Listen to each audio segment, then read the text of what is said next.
bitch. Oh, excuse you? Baloney wash. I'm annoyed.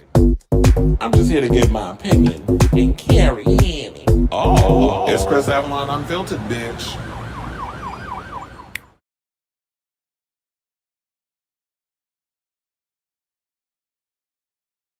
Hey y'all, welcome and happy Monday. It's your boy Kris Avalon. Welcome to a brand new episode of Kris Avalon Unfiltered. The show we basically talk about all things going on in celebrity news, hot topics, pop culture, even sometimes we'll slither in a little politics if it suits the narrative of the show. So that's definitely a show for you. Stick around because we have a lot of tea to spill today, including we got to talk about the box office this weekend. 28 days later, or years later, sorry, and Elio flopping hard and all that other stuff. Plus, Dave Goyer is opening up a little bit more about the fact that he said that Marvel turned down his Blade reboot offer. Weren't they a bunch of dummies over there? So, we'll talk about that. Plus, Ezra Miller is eyeing a comeback in Hollywood. He ain't the only one, because Johnny Depp is trying to eye a comeback, too. So, we got to talk about them. And, in the era of, what the hell is his name? Mel Gibson and all of them, we should not be surprised they're all trying to make a comeback. Plus, we have to talk about the latest news on this Blake Lively, Justin Baldoni case. Azealia Banks is out here. They was going in on her because she apparently trying to tell who can and who cannot use the N-word and saying if y'all want people to not be using it, then y'all should not be saying it yourselves. So we got to talk about that. Plus, Cardi B made the announcement, which we all knew was coming. She has a new album coming out. We're going to show the cover art. We're going to talk about it. How many tracks is on the record? I think it's like 25. And she's including songs that she dropped like 75 years ago, which don't make no damn sense to me. But anyway, we'll talk about that. Plus, Tiffany Haddish, child, they dragging her because she said that women who have more than one baby daddy, she said y'all got a mental illness. So we're going to talk about that. Plus, Tyler, the Creator, wants podcast banned. Margaret Cho is calling out Ellen DeGeneres, saying she a mean girl. JoJo Siwa, now that she ain't gay no more, she canceled all her Pride events. She canceled Chicago Pride. And she said it's a scheduling conflict, but I think it's just y'all just don't want to see, that baby bulldagger up in here trying to grift on our dime. So she's done. Oh my God, I just realized I put that twice. So I had to delete that. We have some RuPaul Drag Race news. We definitely have to get into that tea about Denali was robbed. We need to get that hashtag going on. Denali was robbed. She should have won that damn lip sync over Ginger Minj. And everybody is weighing on the fact that they feel like Ginger Minj is being favored on the show by producers and most likely RuPaul. So we'll talk about that. We have a Drag Race alum who was on last season's Drag Race who said that and who should have won. That should be the hint. She said she ain't coming back to All Star. She ain't competing no more. She tired of the book. Well, I'm saying she tired of bullshit, but she don't want to do no competing no more. So we'll talk about that. Plus, I'm sure that's probably why a lot of people jumping in the room because they seen that headline. We got to talk about the most viewed homosexual male porn stars of 2025, according to Pornhub. So we're going to get into that. But before we get to all that thing, if you are just now coming into the room, if you could please do me a solid, hit that like button. If you are new to the channel, hit that subscribe button. And also be sure to smash that notification bell so that way you know when we go live with a brand new episode of Kris Avalon Unfiltered. Also, after the show, I'll be putting in timestamps so that way those who just jump in after the live stream, y'all can basically just go in and jump to whatever topic you want to jump to instead of hearing all our little back and forth stuff that we do during the live. Please and thank you. Now, without further ado, I do see a lot of comments is popping in as y'all can see on the screen. Y'all stuff is coming in, and y'all can just talk among yourselves as I get through the show. So y'all already know, after the first topic, then I go in and I read the comments. But wait, hold on, because I just realized I have my YouTube channel open, so I would have been getting that feedback. I've been that feedback, or as Janet would go, feedback. Turn her mic all the way up. We can't hear her. But anyway, let's hit the banner. Oh, the banner's already hit. Let's get to our first topic, which is this tea regarding the box office. So Elio flopped hard at the box office. It brought in, or I should just say it limped to $21 million. And that is according to what is that, Pixar? The lowest opening ever Pixar film. And no shade, but I'm not surprised. And I think it's because there's too many kiddie movies out right now. And movies is not cheap. And bad enough, you already had, parents are recovering still. I think they Wallace is recovering, not only because what we had first, Lilo and Stitch, the live action version, and then y'all came out with How to Train Your Dragon, the live version, and now you're coming out with an animated movie, like literally, like what, a week later? So that's too much on these parents. There's y'all, you got a choice. You either gonna go see this movie or you gonna see the other movie. And I think a lot of the parents just focused on, yeah, let's go see How to Train Your Dragon because that's familiar territory. They already seen all the other animated movies, so let's see the live action version.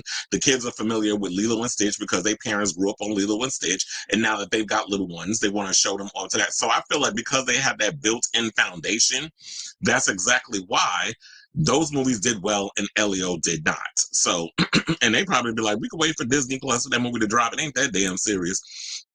But while all that was doing well, we'll get into all the numbers in a minute. Let's talk about 28 years later. So I will have to say, I've noticed that this movie has caused a great divide, especially if you're like a horror movie fan. And for me, y'all already know I am a horror, like out of all the genres of films, I'm a hardcore horror movie fanatic.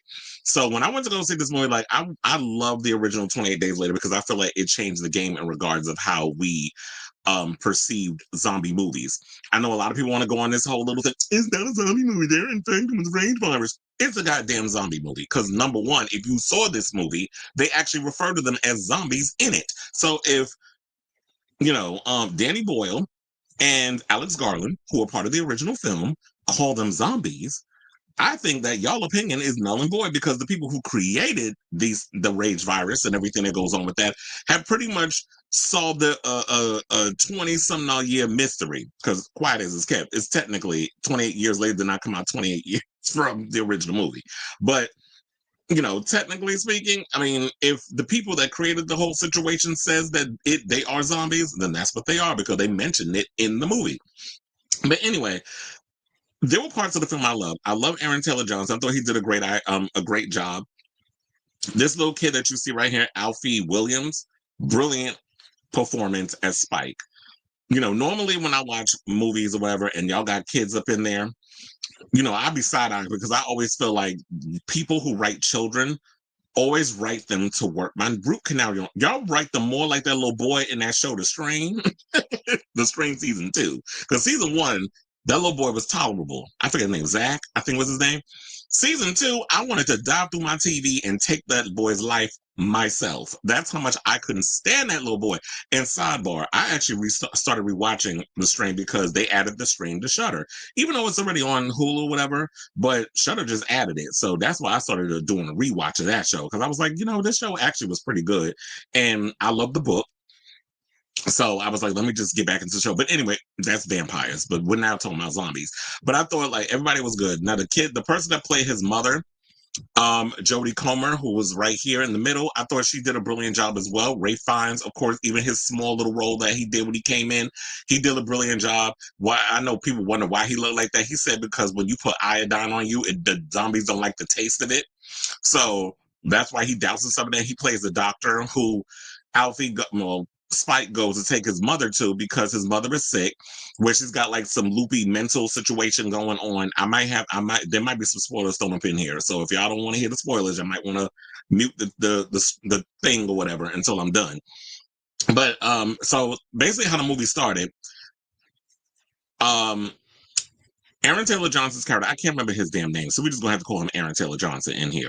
Aaron Taylor Johnson takes Spike out for like his sort of rite of passage into being a man. Like in certain traditions, you get your bar mitzvah, you get all that other stuff. But in this world, your rite of passage, you go out in the world and you actually kill like zombies. And there's different iterations of them. They have like these, I forget what they're called, but they have these fat slug-like ones that eat worms and they crawl on the ground and all this stuff. But then when they spot you, they get up and they start weeble wobbling, in your direction. So they have those zombies, and then they have I forget. I think there was some other kinds. I can't remember necessarily all the other ones that they had, but the main ones they had was like the alpha, and the alpha one is controversial because when you see like the alpha zombies, they're like the crazy ones. They're the ones that sort of like evolve the most. from the way we've seen them in the original films. But for some reason, all the alphas run around with no clothes on.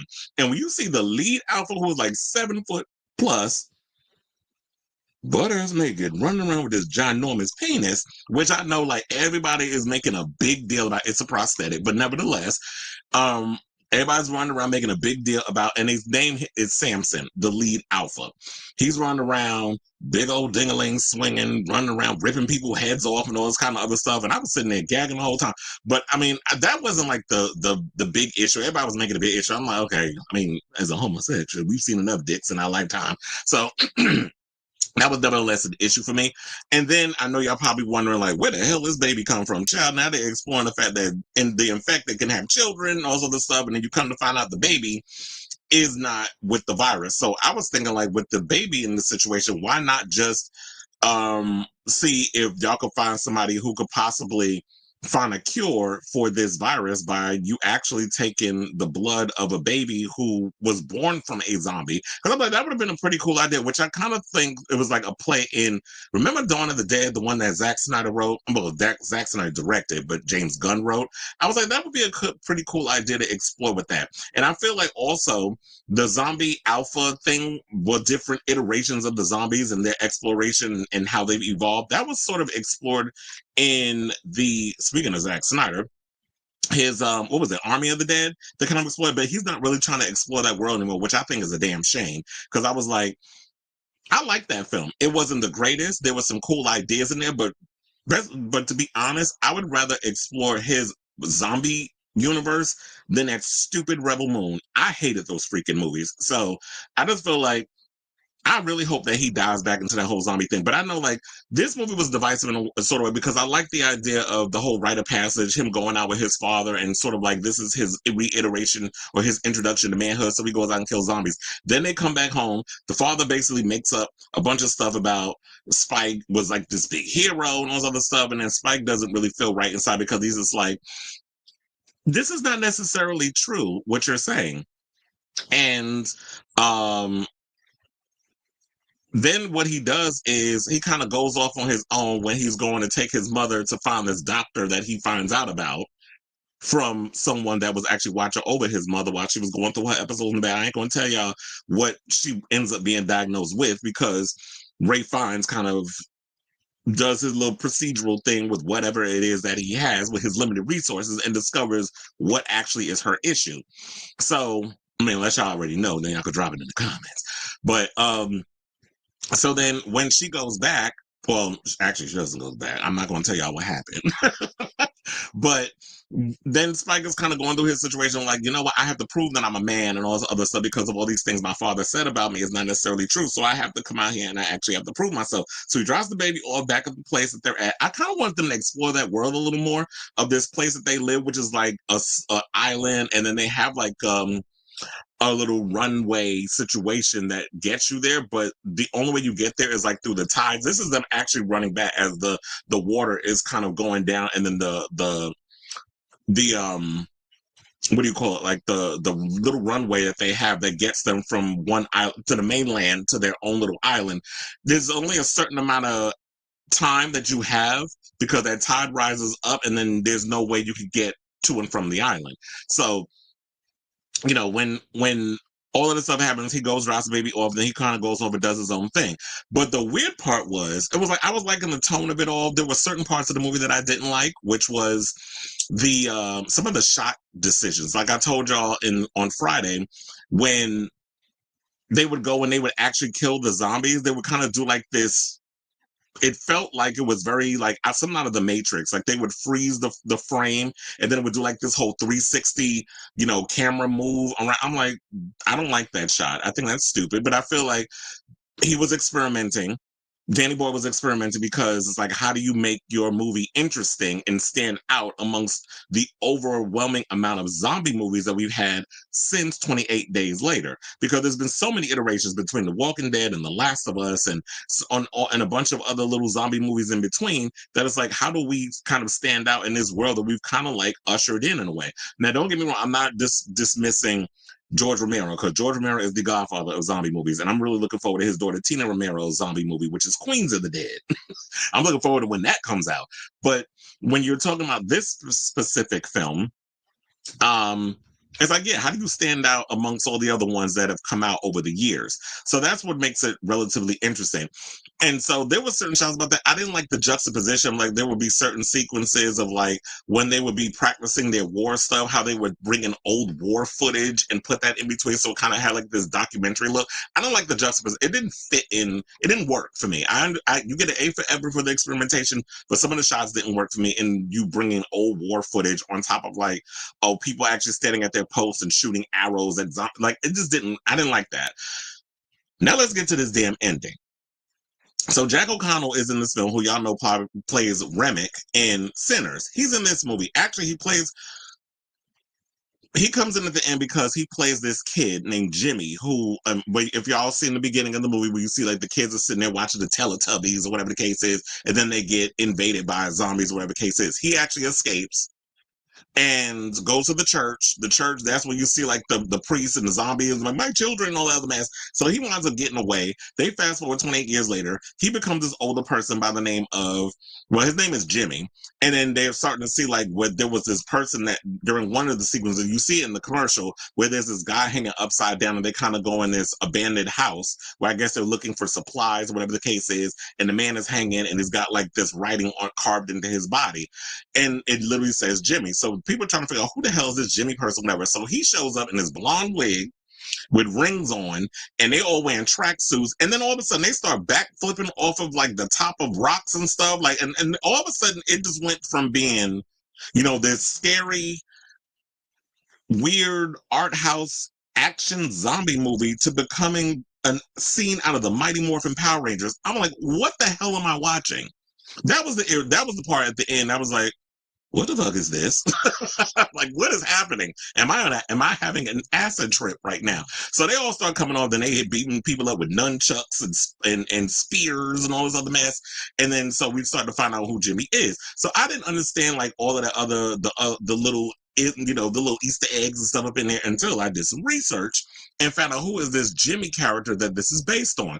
So according to the report, it said that his Jimmy character is based off of a person by the name of Jenny Saville, who is a prominent British TV and radio personality revealed as one of the UK's most prolific sexual predators following his death in 2011. He abused children and adults of both genders, using his fame and charity work to gain access to vulnerable individuals. Now, don't that sound familiar? Because isn't this whole thing surrounded like with Diddy and Tyler Perry most recently? I've been saying that yeah, because and then, well, we got to protect so and so at all costs because they do so much for the community and they do so much for charity and they donate so much money. Blah blah blah blah blah. I said that's how it starts. A lot of them, they do that, they donate and they do all the good stuff, but deep down inside, it's a smokescreen for them to be able to do the real damage, which would be like this Jimmy Savile character that I never heard of. So this is like British stuff that y'all putting up in here. Oh, there were certain parts that I didn't want to be sounding like these ignorant Americans that don't watch foreign films, because I love foreign movies. However, y'all British accents was so damn thick. I'm like, I need to watch this movie again, and I gotta have the closed caption on, because the thickness of the accents. It was hard for me to understand what the hell these people were saying in this movie.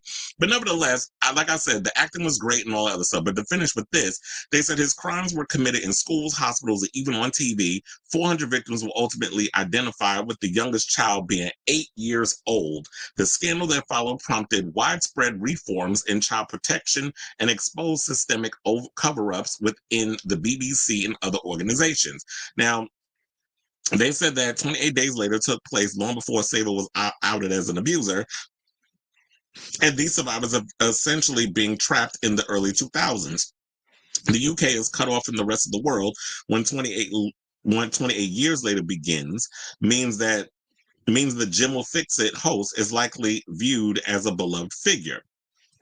And so they're basically saying, like, yeah, the role of Jack O'Connell's character and his family, which is a replacement really for the family he loses at the beginning of the film, is to reintroduce evil into what has become a compassionate environment. And I think that that's where they're probably going to go with the new movie called The Bone Temple, which they're going to play more into that. But I think that what hurts these type of films is that when you start setting your stuff up as a trilogy, it starts to throw the fandom off, or it starts to throw you off as a writer and a creator, because it's like you're spending your first movie setting everything up that by the time we go to see the second one, I don't know, I don't know if the numbers is going to still be the same or whatever the case is, which let's scroll on down to how much the movie made this weekend. Because no shade, we don't care about Elio at this point. With me going to my whole, I'd use this as my review of 28 Years Later. So it said that it opened in second place. First place, I believe, was How to Train Your Dragon. That's still number one. And I think they brought in $30 million. But the 28 Years Later opened with 30, well, it's probably a little over 30 million, because 28 Years Later brought in 30 million. And it said from 3,444 venues, squarely in line with expectations. The film added an additional 30 million overseas, propelling its initial worldwide tally to 60 million. Those ticket sales marked the biggest debut in the Undead series, which began in 2002's 28 Days Later, which debuted at 10 million and continued with 2007, 28 weeks later. How did it make less? It said 9.8 million. But funny enough, I actually watched 28 Weeks Later last night. I had issues with that film. I mean, I like the sleekness and how it felt more like a Hollywood film versus like the first movie came across as so like this small budget indie film. My issue with that film was that y'all killed off people that I felt like we actually liked. Like, I was mad y'all killed off Rose Byrne. Robert Carlyle should have died way in the beginning of the movie. He was a piece of shit. I couldn't stand his damn character. But I understand like the whole guilt and everything and what he did when he left his wife up in that house with that little boy that they brought in from, being chased by the infected. That little guilt, that sense, I get all of that.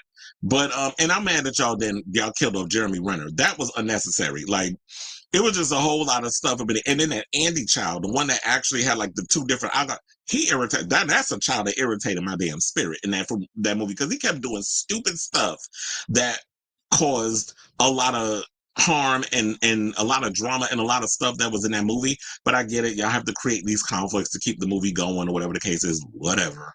But yeah. So yeah, it made 60 million over the weekend.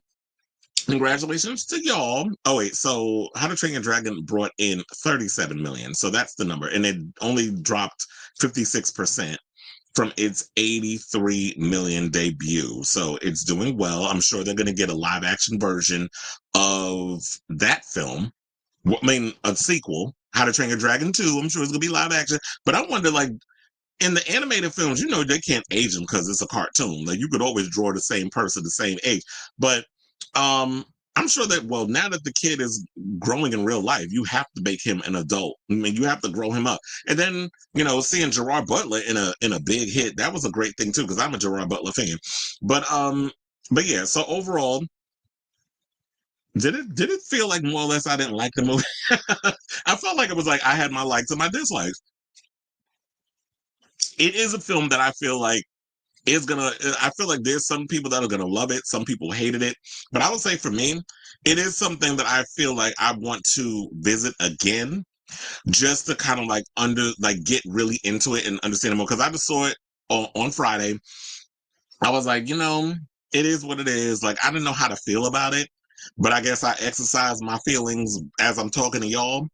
But I do feel like when it does come out on like the streaming services or whatever the case is, I will definitely watch 28 Years Later again, whatever times. But yeah, so mostly I would just say this: all the actors and everything was good in it. There were some good action sequences. Like I said, there was some issues that I had with some of the shot decisions, and yeah, I feel like that's basically it. And that ending was just bizarre. So I'm definitely curious to see what ideas they have for the sequel. Like, I need to see a trailer for the sequel to even determine if I'm going to be overly excited about wanting to go spend the money to go see this in the theater again. My camera is acting a damn fool. So hold on, let me fix it. All right.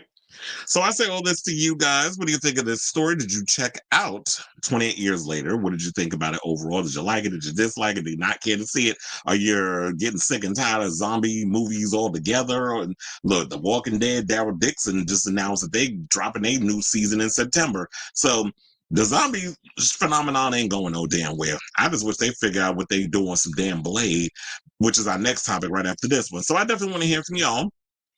And also, what do you guys think of the reason why Elio didn't do so well at the box office? So whatever your thoughts are, let me know in the comments down below. But Lord Jesus, I got so many comments. I got like 46 comments in here, but hold on.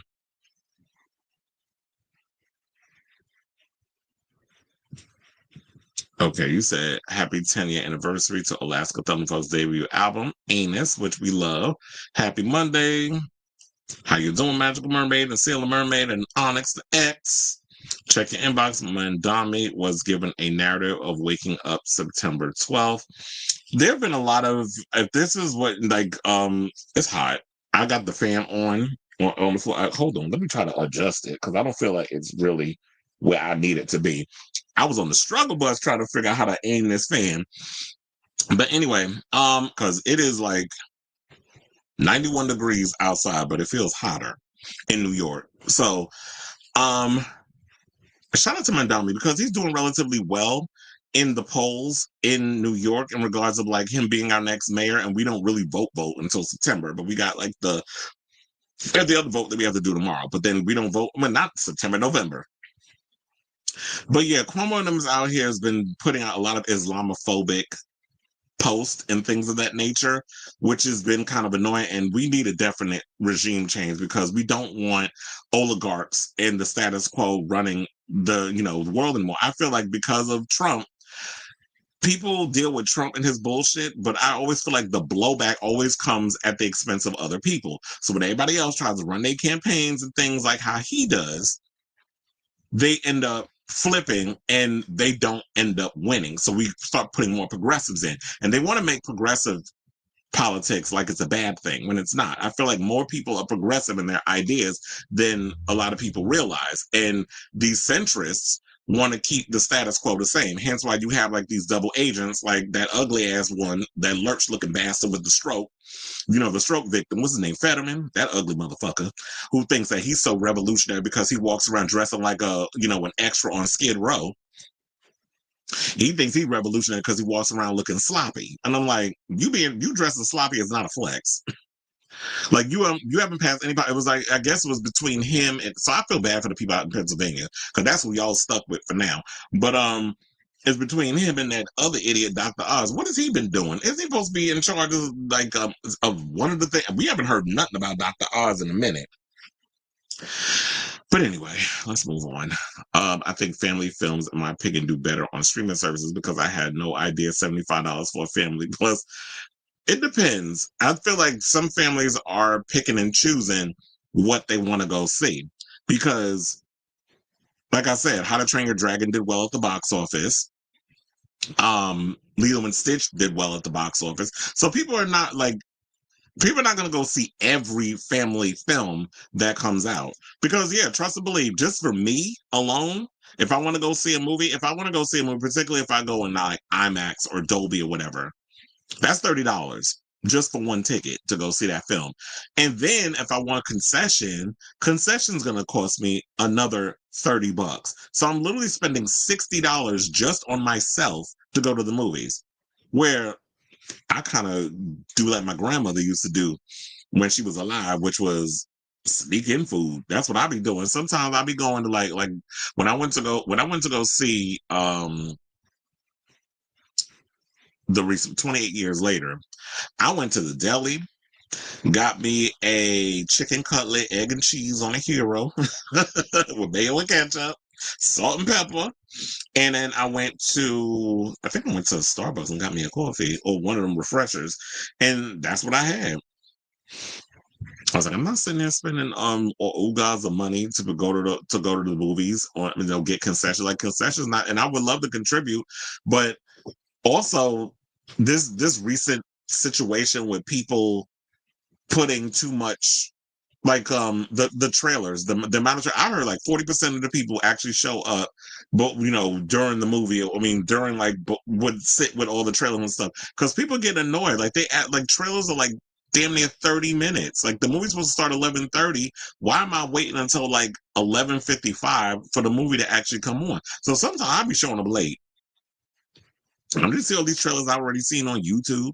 I knew that Pixar was gonna bomb. Bad timing. Their formula animation is getting, yeah. Their animation doesn't really pop to me. Like like you already know what you're gonna get with Pixar, and Pixar's never really been like something that impresses me. Whopping up, we're already planned for the second out. Well, she need to take them shits off because number one, we already got them songs, and them songs came out like 25 years ago. So I don't know why she gonna include that on the record. But do you, Cardi? Happy Pride, queer folk. How you doing? You said I read. People want 2D animation and classic animation like Aladdin, Little Mermaid. We need new animation. I don't want stuff that I already had when I was a kid. Like bad enough. It's like I feel like we're in a nostalgia era. I need something different besides some damn Aladdin, Little Mermaid. Like we need new stuff, new ideas. Not ginger Kool-Aid. You said not too much on Janet, as Onyx would say. Janet reference. Okay, because it's like I knew I was gonna get. There we go. Like here you go with the Janet shade, like Elio. How to Train Your Dragon going to steal all the coin? Okay, yes they are. I want to see it though. I want to see. Well, I probably should say that out loud about Still a Mermaid. Like that's kind of movie and say it. I do want to see that damn film though. You said Pixar Soul, one of my favorite movies. I never watched that. I never saw Soul. I've been hearing that it is a good movie, but I haven't seen it. I forgot about Soul, but yeah, it's one of the exceptions. I love Brave too.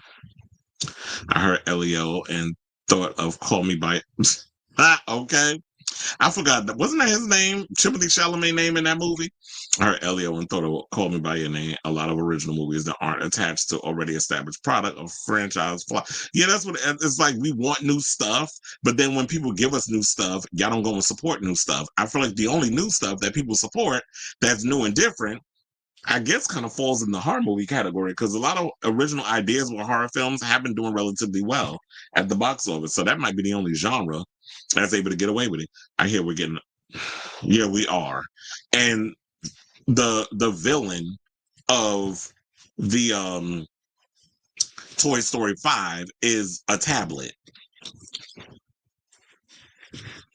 which I'm like, that's actually quite brilliant because if you really think about it, tablets are the villain in the childhood story. I'm so glad I grew up at a time where I had like A-Team and G.I. Joe and Thundercats and Voltron and Transformers and He-Man, and I had all those toys growing up. I had RoboCop, like I had all that stuff. I know it's crazy how they were kind of pandering RoboCop to kids, and especially if you've seen that movie. And like sometimes you'd be baffled, it's like based off the subject matter, they should not have been making toys of this type of character for us. But look, it was a different time when you were a child of the 80s and that sort of thing. So then now you have the kids don't really play with toys anymore. Now it's like it's freaking iPads and gadgets and stuff. They're like toys are becoming extinct. And it's like I always felt like toys allowed me to just stretch my imagination. Like I could just make up stuff and make my toys do whatever they wanted. And I could like make them parachute in from off my bunk bed and all kind. Like there was always cool stuff I could do with my toys when I was growing up. But now it's these days it's like it feels like it's killing the imagination. So I'm glad, you know what, universe, thank you for having me be born around the time that I was born, and Kanto too, but I never I never cared for that one. I never seen that. They released the same week as announcing a new agent. Luca got a lot of comments because they thought they made the two guys look like a gay couple. Wait, what movie we talking about when that happened? Encanto was big for the Latino community. Encanto is a Pixar, that's Disney Animated Studios. Ratatouille. Oh, I love Ratatouille. I love Wally too. Oh my God! Now, that was another one I loved. Look at us getting all nostalgic to my Disney movies. I did like Wally. The fact that they managed to make an interesting animated film and there was no dialogue in it, that was another thing. Jaws is now, oh, trust and believe. I know. I watched it twice over the weekend. And Wolfman Got Nards had the unlitigated gall to talk about that movie is overrated. Do you not, y'all want to know? I actually went and read him for saying that on Twitter. I was like, I forgot what I wrote, but I know what I put. I put FOH, and I used one of the guys from Desus and Miro. I was like, "Fuck out of here," and he went and responded back, and I went and I sent a little laugh emoji, but it was like me, Cody Leach, a bunch of us was like getting in on. He said that was quick. I said, because what you not going to do is throw shade at Jaws. And when I watched it over the weekend, I had to watch it twice because the first time I watched it, it was around the time it was late. And I fell asleep on it. I'm like, damn, I fell asleep 30 minutes into this damn movie. And I love Jaws. I've seen it so many times. So actually yesterday, I watched it early. I'm starting to realize I'm getting at that age where I got to start watching everything early. Otherwise, Chris, the movies and TV is going to be watching me. Because I just think like I just be tired all the time. I don't sleep long enough. I think I mostly sleep like 5. I'd be lucky if I can get in 6 hours. So I was watching Jaws. I was like, let me put it because it's on Peacock. If anybody has the channel, so they literally have the 50th anniversary version, which is an introduction with Steven Spielberg, and he talks about all the hell he went through getting that movie made. So I watched that last night. They got all the Jaws up there. That the first one, second one, up to the fourth one. And so I watched that when he was somebody's over. I'm like, no, it's not. First of all, everything about that film, especially when you find out, and I don't know how many times I watched the movie, but that was the first time I realized that, yeah, Roy Scheider, the sheriff, who was trying to actually warn the people. Then you had that stupid ass politician that was all about let's cover it out, let's people go to the beach. We can't close it down. This is the only time we make money. I was like, I wish that damn shark would eat his ass. But he went and he had like a childhood trauma thing, and he had a fear of going in the water and all that stuff. Like I totally forgot about that scene because he has a scene where, oh my God, I forgot the other actor's name that comes over to the house, and then they have the wine and all other stuff, and then the wife is telling the story and that sort of thing. And that was like you learn a little bit about him, and this is like, how is that a bad movie when you're starting to learn of the reason why he won't go in the water and he actually overcomes his fear by trying to take the shark down and all that other stuff. So there was a lot of that in there. Plus, Steven Spielberg loves writing good stories about fathers and sons. So that was always a good thing I liked about his movies. So I think right now it's the only Disney movie in it. I never watched the Blasphemous. How dare you? I love the Incredibles. Where do you think I got like Edna Mode from? Like when I be talking about Edna Mode on this show, that was from The Incredibles. I love that freaking movie. Aren't they supposed to be making another one? Not another Sherry. Some of the British lingo was hard to get. Yeah, that's what I was saying too. And you want to know something? I meant to bring that in. I feel like when y'all start doing that British, when you start to do certain things and you incorporate certain things from other countries in your film, I feel like it alienates people. Maybe in America we don't feel that way because quiet as it's kept, or is it really that quiet? We've colonized a lot of countries. When you go to like South Korea and you go to all these other places, how we have a lot of Western politics and Western culture and all the other stuff that has been incorporated in there. So when they listen to our music and watch our movies, a lot of our stuff, ideals and everything has been incorporated in what they do. So but versus the British thing, I'm sitting there like, yeah, that totally went over my head. Like I didn't know the history of this Jimmy Savile guy and how he fits in with whatever idea that Alex Garland has for this trilogy. Literally, it was 28 inches later because that dick was big. I was like, okay, this is what we're doing. All I want to know about is the collector popcorn. But can you imagine if they had the popcorn bucket of 20 years later and it was that penis? That would have been hilarious. Do you think people, there would probably be some people that would have bought it. I'll be seeing movies every weekend. Who you telling? Because I literally got to start stacking up on my money because we got July is going to be packed. We got Superman coming. We got Jurassic World coming. We got I Know What You Did Last Summer coming. Like there's so many movies coming out in July. I am overwhelmed. Oh yeah, and then Megan's coming out. So I got to see that too. Mm-hmm. What's the Wolf in 28 Twinks? Would y'all want to see that? There was a guy who set a record for seeing 2 to 3 movies every day. Yeah, that's crazy. I couldn't be doing that. Although I was hanging out with my friends over the weekend, they was talking about, yeah, we should probably try to do that again. How do we know he was? Mm. Were you talking about the Alpha? He said theaters need to partner with McDonald's and build up each other. Well, they need to partner with somebody. Worst movies have at least 20 to 25 minutes of preview. Maybe most movies. True, but we don't need them. I kind of wish I would just put 5 or 6 in there and then we be, good. See, look. Great movies usually hold up decade. Okay. Mm-hmm. Yes, send me some cash app money. They said, let's watch Superman. I'm definitely looking forward to it. Yeah, because I was even thinking about wanting to take my parents to go see that movie as well. But I got to figure out like with my schedule because July is going to be crazy busy with shows at the Garden. So yeah, I got the calendar, child. I gagged when I saw all the shows that we got coming up. So we got this big boxing match with Katie Taylor versus Amanda Serrano. Weird Al Yankovic is playing on the 12th. Then on the 14th and 15th is Tyler the Creator. Wu Tang is on the 16th. Matt Rife is on the 18th and 19th. Then we got Shinedown on the 20th. Ghost, I don't know who the hell that is. On the 22nd, we got Kesha and the Sister Sisters on the 23rd. We got Keshi, I don't know who the hell that is, on the 24th. I think that was a reschedule because Keshi was supposed to come out a while ago. Chris Stapleton is performing on the 25th and the 26th. Then we got Gracie Abrams on the 28th and the 29th. And then somebody by the name of Lord Huron. I told you, my July is going to be crazy. So, and between that and then City Field, and then we got August with Lady Gaga and her multiple shows. Ciao. Not that I'm complaining because June has been a little dry on this end, but July is about to be lit. So I'm excited. They actually don't, surprisingly. I need to be wearing earplugs because they are recommended, and I know a lot of my coworkers do get them.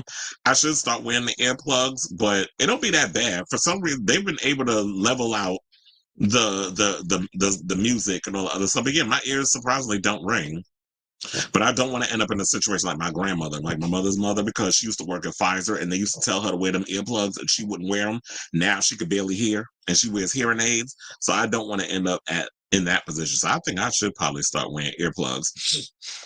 But I'll be wearing them depending on how like where I'm going to be stationed. Because if it's like really loud, then it's like, oh no, I definitely got to protect my hearing. But anyway, child, we are damn near an hour into the show, or almost. We only did one topic, but keep the the yammering coming. All right, so let's get into this Blade story, where we talked about it the other day. Dave Goyer said that he was interested in wanting to, if the MCU needs it, that he'll come on board and help them crack the code with Blade. He doesn't understand what the hell's taking him so long. But and he wrote the Blade trilogy. And I know there was some people in the comments that I would read, they were kind of clowning, but you made Blade Trinity. I mean Trinity down. Blade Trinity is trash.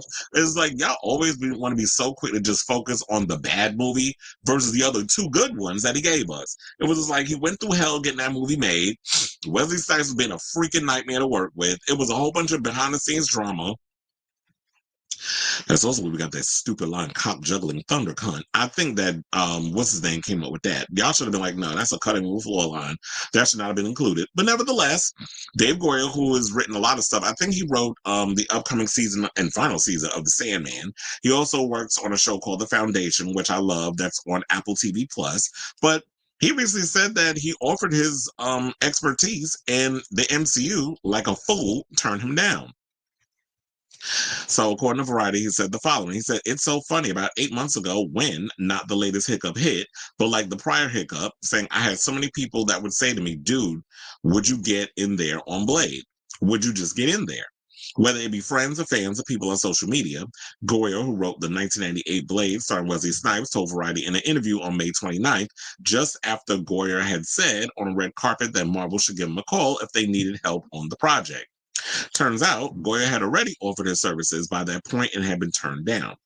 Saying, quote, and I wasn't even really thinking about it, but then I had my agent call Marvel and say, do you guys need any help? And they said, we love you, but we think we've cracked it now and we're in a good place. And then the latest thing happened. And so, no, they haven't contacted me. So they were full of shit. They were sort of just saying like, oh yeah, we cracked the code. We don't need your help. Thank you. And it's like, no, you don't. And I think the problem is that Blade is a part of is part of Marvel. Like, I think that because of what the MCU and everything has created, that they boxed themselves into a corner where they can only tell one specific type of story. Yes, they went R-rated with Deadpool and Wolverine and all that other stuff, and we got the cameo for Wesley Snipes in Deadpool and Wolverine.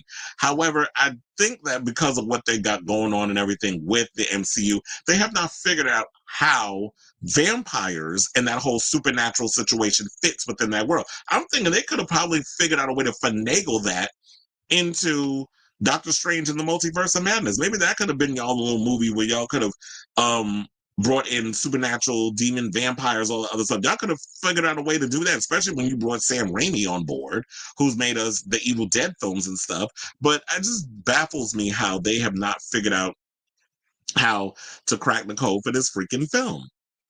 And I do agree with him when he said, you know what, if you're going to do this movie, it's like, yeah, he's got to be able to, there's got to be a lot of high stakes action. He's got to be kick ass. I don't necessarily think you have to make it R rated, but you definitely need a lot of those vampire kills and all of this. So, and I think you can go like maybe, I guess you could call it a hard PG-13. A lot of martial arts, a lot of crazy action, a lot of vampire kills because it's supernatural. So you kind of get away with the fact that, yeah, you're not killing actual humans. So you can, if you're killing something that's not human, I think like with the ratings board and stuff, they'll let you slide a bit with, oh, it doesn't have to be rated R because you're not killing actual people and there's no blood and all the other stuff.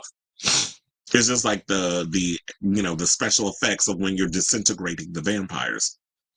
So they said Goyer doesn't know the behind the scenes of it as to what's delaying the iteration of Blade, but says he might consider writing the script if Marvel ever does call, even though he's largely out of the superhero game these days. Saying, I might consider it because I love the character and it sort of started my superhero career, even though I'm now considered a DC guy because he wrote Batman and Batman v Superman. Like he's incorporated, he's worked within writing a lot of that stuff. Or Batman as in, wait, I don't think he worked on the Batman, the Snyderverse Batmans. I think what it was that he worked on Christopher Nolan's Batman universe. That's what it was. He said, I started as a Marvel guy. I would consider it. It would be fun to return to that world. That being said, I'm pretty much otherwise 99% done with superheroes. I love this stuff. I watch all the movies, but I've just done so much in the world. But yeah, I would consider it just for old time's sake. And people have to realize that, yeah, Superman, I mean, when he did Blade is the movie that put Dave Goyer on the map. Like that was when we first started to hear about him in the 90s. And so he's best known, as they said, for writing. I was okay, so I was correct. Well, I guess I was correct in both sides because I was like, I don't think he wrote Batman vs. but he actually did. He did Batman v Superman, Dawn of Justice. He did the Dark Knight trilogy, and he wrote Man of Steel. So he's been kind of in that world, that sort of thing. But they said he is, busy working on a lot of other projects. He's done the show Murderbot, which is on Apple TV Plus with Alexander Skarsgård. I watched only a couple of episodes of that. I got to get back into that show, but it was pretty good for what I saw so far.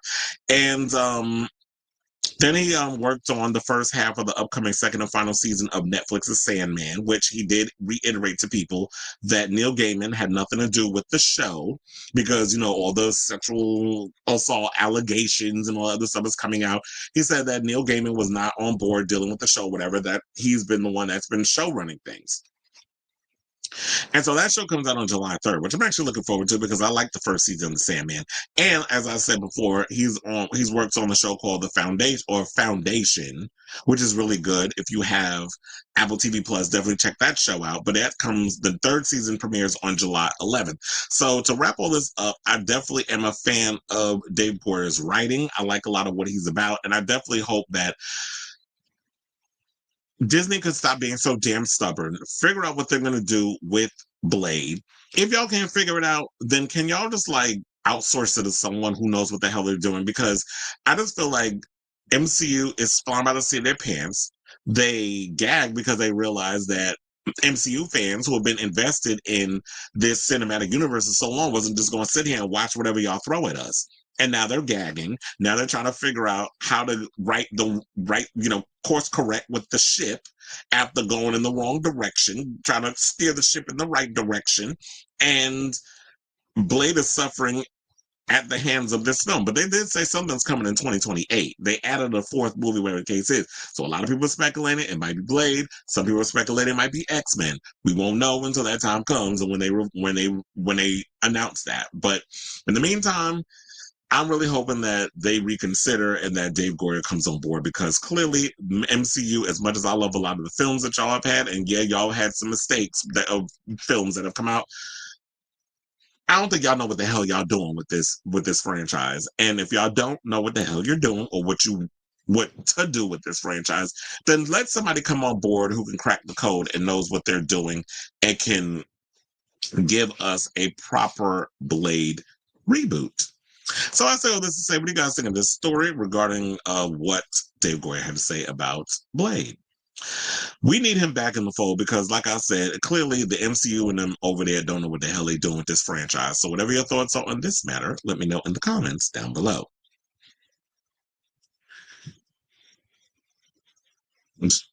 Exactly at this point. All right, y'all. Now, speaking of superheroes, let's talk about The Flash, aka Ezra Miller, who, after 2 years of being in hibernation in the woods, he's eyeing a comeback. And when I saw a recent picture of him, I was like, what the fuck happened to him? He looked like something out of 28 years later. When I went to go see the picture, when I went to see what he looked like, hold on, let me show y'all what he looked, because he is getting hippy dippy tees out here. That is Ezra Miller, what he looked like now, because he recently showed up in Italy he was at the Cannes Film Festival, then he has been out and about, but he's looking to make a comeback, and that comeback happens to be a vampire film. So shout out to EW for this story. They said 2 years after Ezra Miller's last screen role and 3 years after a barrage of legal issues, including criminal charges and harassment allegations, the Flash star is eyeing a return. Now, Miller surprised industry watchers by appearing at the 2025 Cannes Film Festival, attending in support of friend and collaborator Lynn Ramsey's Die My Love. I think she directed him in that film called We Need to Talk About Kevin. So, and that was like the movie that really put him on the map. Wasn't Tilda Swinton in that? But it was like, yeah, he starred in that film. That film was very controversial. And he's been good friends with, sorry, they have, because I forgot, Ezra goes by they, them pronouns. So they are a fan of this director, Lynn Ramsey, and I believe they're going to star in a film that Lynn Ramsey is working on. And then what they said is, they said Ramsey, who directed the actor in the film, We Need to Talk About Kevin, they said is one of my closest friends in the world and one of the greatest living filmmakers. And this is what they told Italian publication Lo Speciale Giornale. Now, Ramsey revealed in May that Miller will star as the main character in her next film, described as a vampire movie. Saying, I'm working with her again. This is what Miller confirmed. That will likely be the first thing I do, is a film that her and I are writing together. I've been writing a lot because you can do that in solitude, which has been friendly to me. Now, when asked to categorize their relationship with cinema, Miller responded, tentative, I'd say on tentative grounds. Now, though Miller's legal and personal issues came to a head in 2022, the actor had already courted controversy and legal scrutiny when in 2020, a video resurfaced of the actor choking a woman in a bar in Iceland to the ground. Now, in 2022, Miller faced accusations of assault, abuse, and grooming children and was subject to arrest for disorderly conduct, which led to a string of subsequent arrests, often following physical altercations. Certain charges, like their 2023 burglary charge in the state of Vermont, have been dropped due to plea deals Miller has struck in multiple states. Miller has since apologized for their behavior, noting that in a statement provided to Entertainment Weekly that they were in a time of intense crisis as well as suffering complex mental health issues that have begun ongoing treatment, which had, I remember, Robert slid into we had a little conversation earlier, and he was coming to the conclusion that, do you think that maybe that the reason why Ezra was having sort of like this mental health break was because they have been overworked, especially when you're a young actor, when you're back to back doing 14 to 16-hour days, 6 months straight on a certain, on movies, and then you're going from one movie to another and not taking breaks. And it was the same thing like with Kevin Aviance recently was having a conversation. I saw an interview that he did on, I forget what the name of the news network or whatever, but Kevin posted it on his Facebook. So I happened to watch it there. And he was saying that, when you get to be around, well, he's older, he's in his 50s, so that's different than Ezra, who I believe is in their 30s. But I think the whole thing with exhaustion, it's still the same. Like when your body is telling you you need to rest, you need to slow down, you need to do whatever the case is, then that's what you need to do. But hopefully, whatever was going on with Ezra, that they've gotten the help that that they need to get. They've worked everything out. And as I've always said many a times, if you get to a place in your life that, you do the work, you take the time to get yourself together, and once you do all of that, if you've been fully rehabilitated, something I said about Jonathan Majors did the required work on himself that he needed to do. Everybody's still gonna be a work in progress. I had a friend of mine send me some pictures in our group chat of him and Megan Good all over each other, and he's like, "Why are these still around? Like the little stunt thing or whatever, trying to rehabilitate your career. Like nobody cares at this point. So I don't know why they're still trying to keep this momentum going." I'm like, "Look, they said they married, so for better or for worse, they together until somebody filed for divorce." But I think it was probably at that Lipo Lee stupid award show he got going on. I think that's some old money laundering scheme, quiet as it's kept, posing as passing as an award show. Because why the hell is Lipo Lee, of all people, trying to do a damn impact? Like, who's impacting you? You are not impactful. But anyway, to get back to this, if Ezra Miller's out here doing the work they need to do to get themselves together, then I'm here for it. I do feel like everybody deserves a second chance. Don't be going around here body slamming and choking people when you're out at bars. Or maybe what it is altogether, you should not drink. Because if you are putting alcohol in your system and you're doing it, because that's what it seemed like the foundation of all this is, then alcohol is not something you are really good at handling. And that's something you should stay away from. But he also, because he did the Fantastic Beasts movies, he was in the DCEU and all that stuff. So yeah, and then I think he was doing little independent films in between. So yeah, it could have been exhaustion. But he also went on to say this. He said, when you work in this industry, you will find yourself in deep relation to people who do not give a single fuck about you or your well-being at all. Not that I don't hold a lot of remorse and lamentation for a lot of things that I did and a lot of things that happened in that time. So what he was saying that, yeah, he was going through some things and stuff on his end, but also that when you are in this business, a lot of people do not actually care about you or your well-being. All they care about is that bottom line. All they care about is getting that shot. They got a deadline up withhold. And if you're dealing with some personal stuff in your life, they're like, suck it up, buttercup, because this movie making money at the box office is way more important than your mental health and your well-being. So shout out to you, Ezra. And I hope you got it together, among other things. And anybody else who's going through some stuff, like particularly Johnny Depp and all his mess, yeah, we're going to get into him in a second, too. So I asked all of you, what do you guys think of this story regarding what Ezra Miller had to say regarding, like, him trying to make a comeback, which I'll be here for a Ezra Miller comeback. I guess only time will determine once he comes back out here and he's doing movies, and if y'all actually will go and support what he does at the box office. I don't think he's going to be that mainstream crossover. We'll just have to see. He probably could just be successful doing like little small indie movies. Because look, everybody trying to make a comeback. We got Armie Hammer trying to make a comeback. We got Johnny Depp, as like I said, we're gonna get into him in a second with a story about him and Amber Heard. He trying to make a comeback. We got Mel Gibson out here being anti-Semitic and all this other stuff, but apparently y'all got him making that old Sky Daddy movie, Passion of the Christ 2, out in Italy later on this year. So I definitely want to hear from y'all. Let me know what you guys think of this story in the comments down below. Okay, let's see what the people are saying. Agreed. I mean, as I said, I just think that they need to let it go from MCU. That's like outsource it, because y'all don't clearly, like, when we had Blade was done by New Line Cinema and all that other stuff. And I kind of wish, and remember at one point, well, maybe I don't know this, but Wesley Snipes was supposed to play Black Panther back in the day, and that fell through. And then I think he was presented with Blade. And to me, I felt like that was a much better suited film for him. Okay, wait, who said that? That chick from Fashion Police. She said that about Zendaya. What's her name? The little skinny child that look skeletal. And she married that man from the Apprentice. They look a hot mess.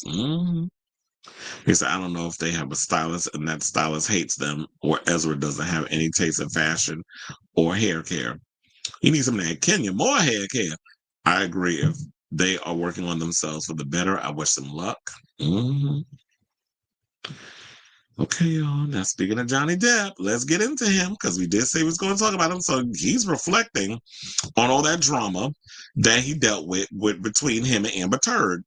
Because remember, now he recently did an interview, and he said that he feels like he was a crash test dummy for the whole MeToo movement. I know some people would be like, that's a little crazy to compare to that. But I do feel like, you know what? Maybe what he's saying is that y'all made an example out of him.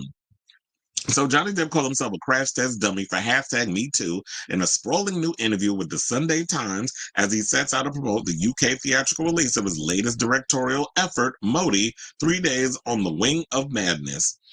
Depp was referring to the allegations first leveled at him in 2016 by ex-wife Amber Heard, who accused him of DV when she filed for divorce. Now, Heard's allegations notably fell into 2 trials that garnered global attention. Depp brought a libel lawsuit against The Sun in 2018 after the publication referred to him as a wife beater. Oh, I love a wife beater. I'm talking about the shirt, not the actual person. Now, they said the trial kicked off in summer of 2020 and ended with the court determining that the characterization of Depp as a wife beater was substantially true. Later in the year, Depp exited Warner Brothers' Fantastic Beasts franchise after saying the studio asked him to resign from the role in the aftermath of the trial. And I think that they brought in Mads Mikkelsen to play his character. And funny enough, there was always been some issues with Johnny Depp, because first of all, they was always used to say that he would come to work late. He would come reeking of drugs or alcohol, because he loved them little homemade cigarettes that he would make. So I can imagine his breath probably smelled like, he could probably melt the chrome off a Chevy. And he was always drinking. So I don't think that when he played Jack Sparrow in the Pirates of the Caribbean movies, I don't think he was acting. I think he was literally drunk. Like, they always said that he was trying to play, Keith, like it was a play on Keith Richards. I'm like, you're playing this a little too well. And I did hear that they are coming out with a new Pirates of the Caribbean. They're trying to reboot the franchise, but I don't think that he'll be coming back for that. Sidebar. Do any of y'all care about another Pirates of the Caribbean? Like, the first one was okay. The sequels, I was like, okay, whatever. I don't care.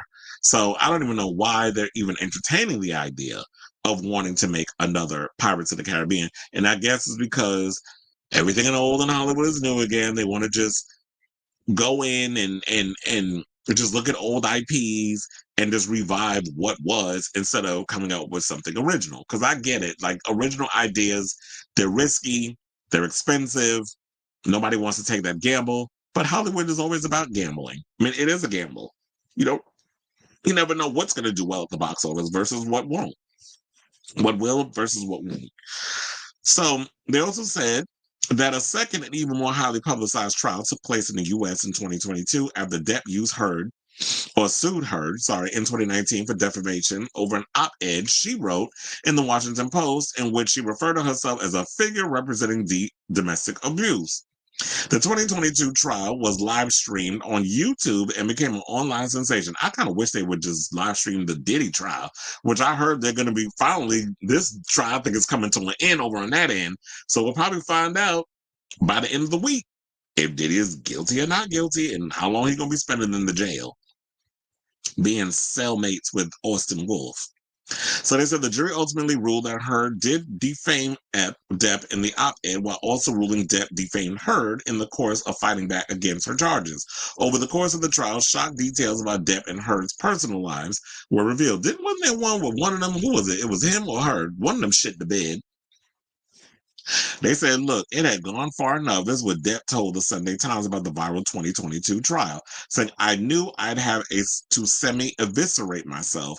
Everyone was saying it'll go away, but I can't trust that. What will go away? The fiction pawned around the fucking globe. No, it won't. If I don't try to represent the truth, it will be like I've actually committed the acts I'm accused of.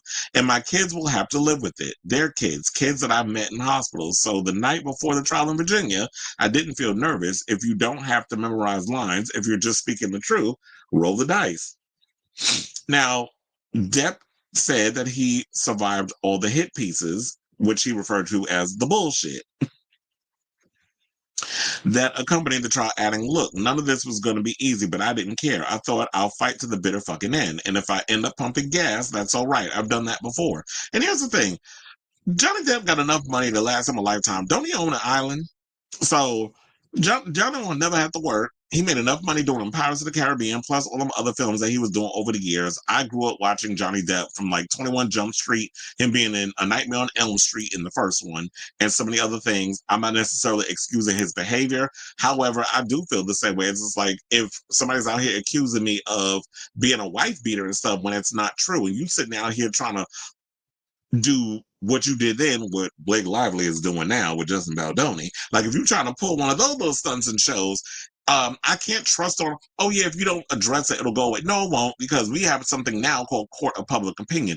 You are guilty before proven innocent. People go on social media with all their little think pieces, all their little whatevers, and then all of a sudden you're labeled this, and I'm like, where's the proof that I actually was beating on her? We may have had some heated arguments where I got up in your face and I may have broken some dishes and stuff around the house and threw them in your direction, but not at you. Where that is, and I'm not saying that's an excuse, but this is things that happen. So it's like I could be throwing things on this other stuff. I may be getting over your face, ready to like scream your head off because you're pissing me off. You won't get up out my face. But I never put hands on you. So if you try to even put that narrative out there, it's like I have to defend myself at the end of the day. And I do believe that whenever somebody cries abuse, whenever someone says that they have been assaulted or abused, we should believe the people who have been abused. But if you're not the one out here doing the abusing, I do feel like the other side has a right to defend themselves. So they also said that look, like we was talking about with comebacks. We just talked about Ezra Miller trying to make themselves, their comeback. Now look like Johnny Depp took like 2 years. This must be a number of 2 years. Because then Ezra Miller took off 2 years. Now they're trying to make a comeback. Now Johnny Depp took 2 years off. And now he's coming back. He's got a movie with Penelope Cruz coming out, a Lionsgate action comedy called Day Drinker. And he said, I have no regrets about anything because truly, what can we do about last week's dinner? Not a fucking thing. And so that movie's supposed to come out in 2026. He's got a movie that he's directing, and that's that. So I sell this to you guys. What do y'all think of this story about Johnny Depp possibly making a comeback? Because I guess at this point, y'all can do whatever the hell you want. Now it all boils down to, if the public is going to go out and support whatever project that you have in the works. And we'll see if people care enough and if all is forgiven, because that's the only way you can be able to tell by the box office numbers. So let me know what you guys think of this story in the comments down below. Funny enough, I was like, I don't know how I was going to work that story out because I was going back and forth with that whole Amber Heard Johnny Depp. So I'm like, do people even care enough? Do I even care enough to even address this story? But look, for some reason, the universe always finds a way to me to make something that I'm not necessarily 110% interested in entertaining. That's the gift. All right, so now let's move on. Let's get into this story. I'm about sick of her. And I'm about sick of this damn story. I feel like we're not even in 2026 yet, which is when this trial kicks off. And now we got to talk about this. So while Blake and her whole team was having a little victory lap because some of the things that they had going against Justin Baldoni have been dropped.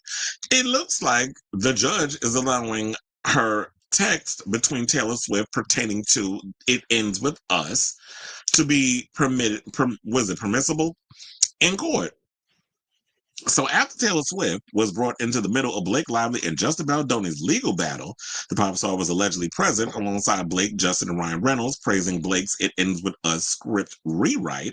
Justin's legal team actually called on Taylor Swift to testify in their March 2026 trial before Justin reversed it. But as of June 2025, Justin will be able to access Blake Lively and Taylor Swift's private texts, well, the ones that revolve around the movie. So in the latest chapter in Blake Lively's ongoing legal battle with "It Ends With Us" co-star / director Justin Baldoni, a judge has ruled that the actress must turn over her relevant text message exchanges, I should say, with Taylor Swift to Baldoni's legal team. In the June 18th ruling obtained by Entertainment Weekly, U.S. District Judge Louis J. Lyman rewrites that Lively herself has denied Swift as someone likely to have knowledge about complaints or discussions regarding the work environment on the set of "It Ends With Us," adding that the request from Baldoni's legal team to see Lively's messages with Swift about production of the film are reasonably tailored to discover information that would prove or disapprove Lively's harassment and retaliation claims.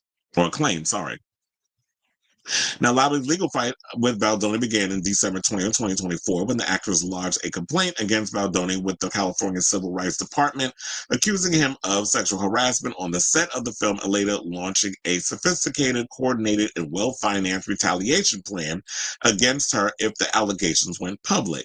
One day later, the New York Times published an article titled "We Can Bury Anyone Inside a Hollywood Smear Machine" that detailed how Baldoni's PR team allegedly strategized to smear Lively's reputation. On December 31st, 2024, Lively formally filed a lawsuit against Baldoni, his Wayfair Studios, and the PR team. Now, since then, the he said, she said, bullshit saga has played out in the courts with lawsuits and countersuits filed and dropped, and in the court of public opinion, which is where we all come in.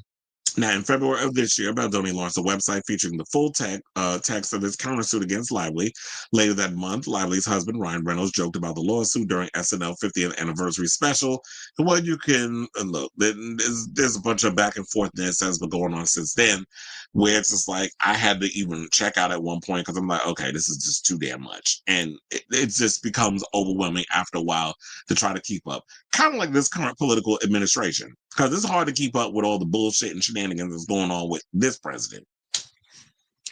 Now, Swift, the longtime friend of Lively's, which, and if you believe some of the reports, they're not that as close as they once were because of all this that has come out since then, and Taylor being dragged into this mess, was officially drawn into the situation in May of this year, with Baldoni's team subpoenaed the pop star as a witness in the case. The subpoena was later withdrawn, but the actor's legal team still seeks Lively's relevant communications with Swift as part of the discovery process. Now, in his ruling, Judge Lyman acknowledged the argument from Lively's legal team that Baldoni and his lawyers are seeking Swift's text messages not to obtain information relevant to claims and defenses in court, but to prop up a public relations narrative outside of court. And said this concern does not justify denying the Wayfair parties relevant discovery. Judge Lyman also denied Baldoni and Wayfair's cross motion to compel, which asked Lively to produce documents related to the production. So there's a lot going on with this stuff. It's overwhelming. Lively's spokespeople have been, denying the Wayfair party's motion to compel documents from her. And then Baldoni and the Wayfair parties demanded access to Taylor Swift's private communications, despite having to already subpoena them. It's just a lot of back and forth. My head hurts even talking about this. I just wish they would figure out what the hell this is, take us out of this goddamn group chat, figure out who's going to be going what in what direction. I do feel for Justin Baldoni a lot of situations because it's been always a story going around that Ryan Reynolds, with all his power in the industry, can make or break people. I remember when somebody got mad at John Campea because they were like, well, are you going to speak on the whole Blake Lively, Justin Baldoni thing? And the way he went about it pissed me off because I felt like he was thumbing his nose at those of us who do this and do it well. Like, if you're gonna go off and do like talk about movies and the box office numbers and stuff, that's your bag. You go ahead and do that. But some of us, I can multitask. I can do it all. I talk box office stuff on the show. I talk movie news, but I also talk tabloid stuff that goes within the movie world as well. And I don't think that you need to shit on those of us who are good at doing this versus you not doing it on it because you have business deals. I don't know if he necessarily has them anymore, but once upon a time he was in business with Ryan Reynolds. Ryan Reynolds sponsored the John Campea show with Mint Mobile. I know also they had like the tequila brand or whatever that he was doing. He had gave him a bottle, whatever. So he has like a little relationship with Ryan Reynolds. And me personally, it's like if I'm someone who watches or is a fan of a show and y'all know the type of relationship that you have with somebody, why would you ask me if I'm really good friends with Ryan Reynolds? Well, maybe you should weigh in on it and have that kind of like, if that's not what he does, if that's not his ministry, then why would you want him to chime in on that? But I feel like you addressing it was great, but all that extra seasoning that you added to the gumbo was unnecessary. Kind of like, and you do the whole tabloid bullshit. I was like, okay, get off your high horse, sir. So that kind of angered me with that whole situation. But nevertheless, I just wish that y'all figure this damn thing out. I just feel like that I'm getting annoyed because this trial does not happen until 2026. So we just consistently keep hearing this back and forthness with, oh, this was filing this case, and this one's filing for this to be brought in court, and this one's getting shut down, and that one. This is annoying. And that's why I take I pick and choose which part of this case that I want to talk about, because if I came on here every day talking about every little minute detail, it would drive y'all crazy just as much as it would drive me crazy. So basically, that's the latest on this story, and I definitely want to hear from y'all. What do you guys think of this story? I do feel for Justin Baldoni because I feel like it is a David and Goliath situation when you have somebody who's in a higher position who's trying to take on the middleman or the little man and ruin his career. Well, she'll be fine because as long as that coochie is attached to Ryan Reynolds, ain't nothing gonna touch her. She's well protected until I guess you do people wrong in the industry and then they turn their back on you. And we've heard that enough times. So I definitely want to hear from y'all. What do you guys think of this story? Whatever your thoughts are, let me know in the comments down below. All right. So we have Blake had to use Taylor Swift's name for promotional campaign. In my opinion, due to him getting his cases dismissed, I feel Taylor is now going to be a witness. Everybody feels Justin was. Yeah, and that's the worst part when you're a little person trying to make it into the industry and you get these powers that be that make or break careers and take advantage of the little people due to being selective in movies, as he didn't want to tentpole films or such, but projects he was passionate about. He didn't want to hire Blake, but an unknown talent. Yeah, and that's another thing too, is that you get studios like, no, we need to put a big name in the film because these talents that nobody's familiar with is not going to sell tickets.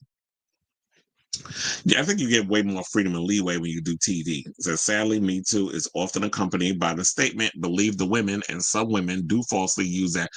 Exactly. And if Amber Heard did that, I wasn't there, so I don't know, but it happens. Yeah, that's what I was thinking too, is the fact that, yeah, that people like to hide behind the Me Too, time's up, that sort of thing. And there are people that will be like, oh, I'm going to ruin your career. And I'm going to say, you beat me and you R-worded me. You did all these things. And it's not true. But because she's a poor, defenseless woman and I'm a man, you're going to automatically believe it. And it's like, you ain't never heard me beat up on no woman. But all of a sudden, I'm in a relationship with her and I did all of this.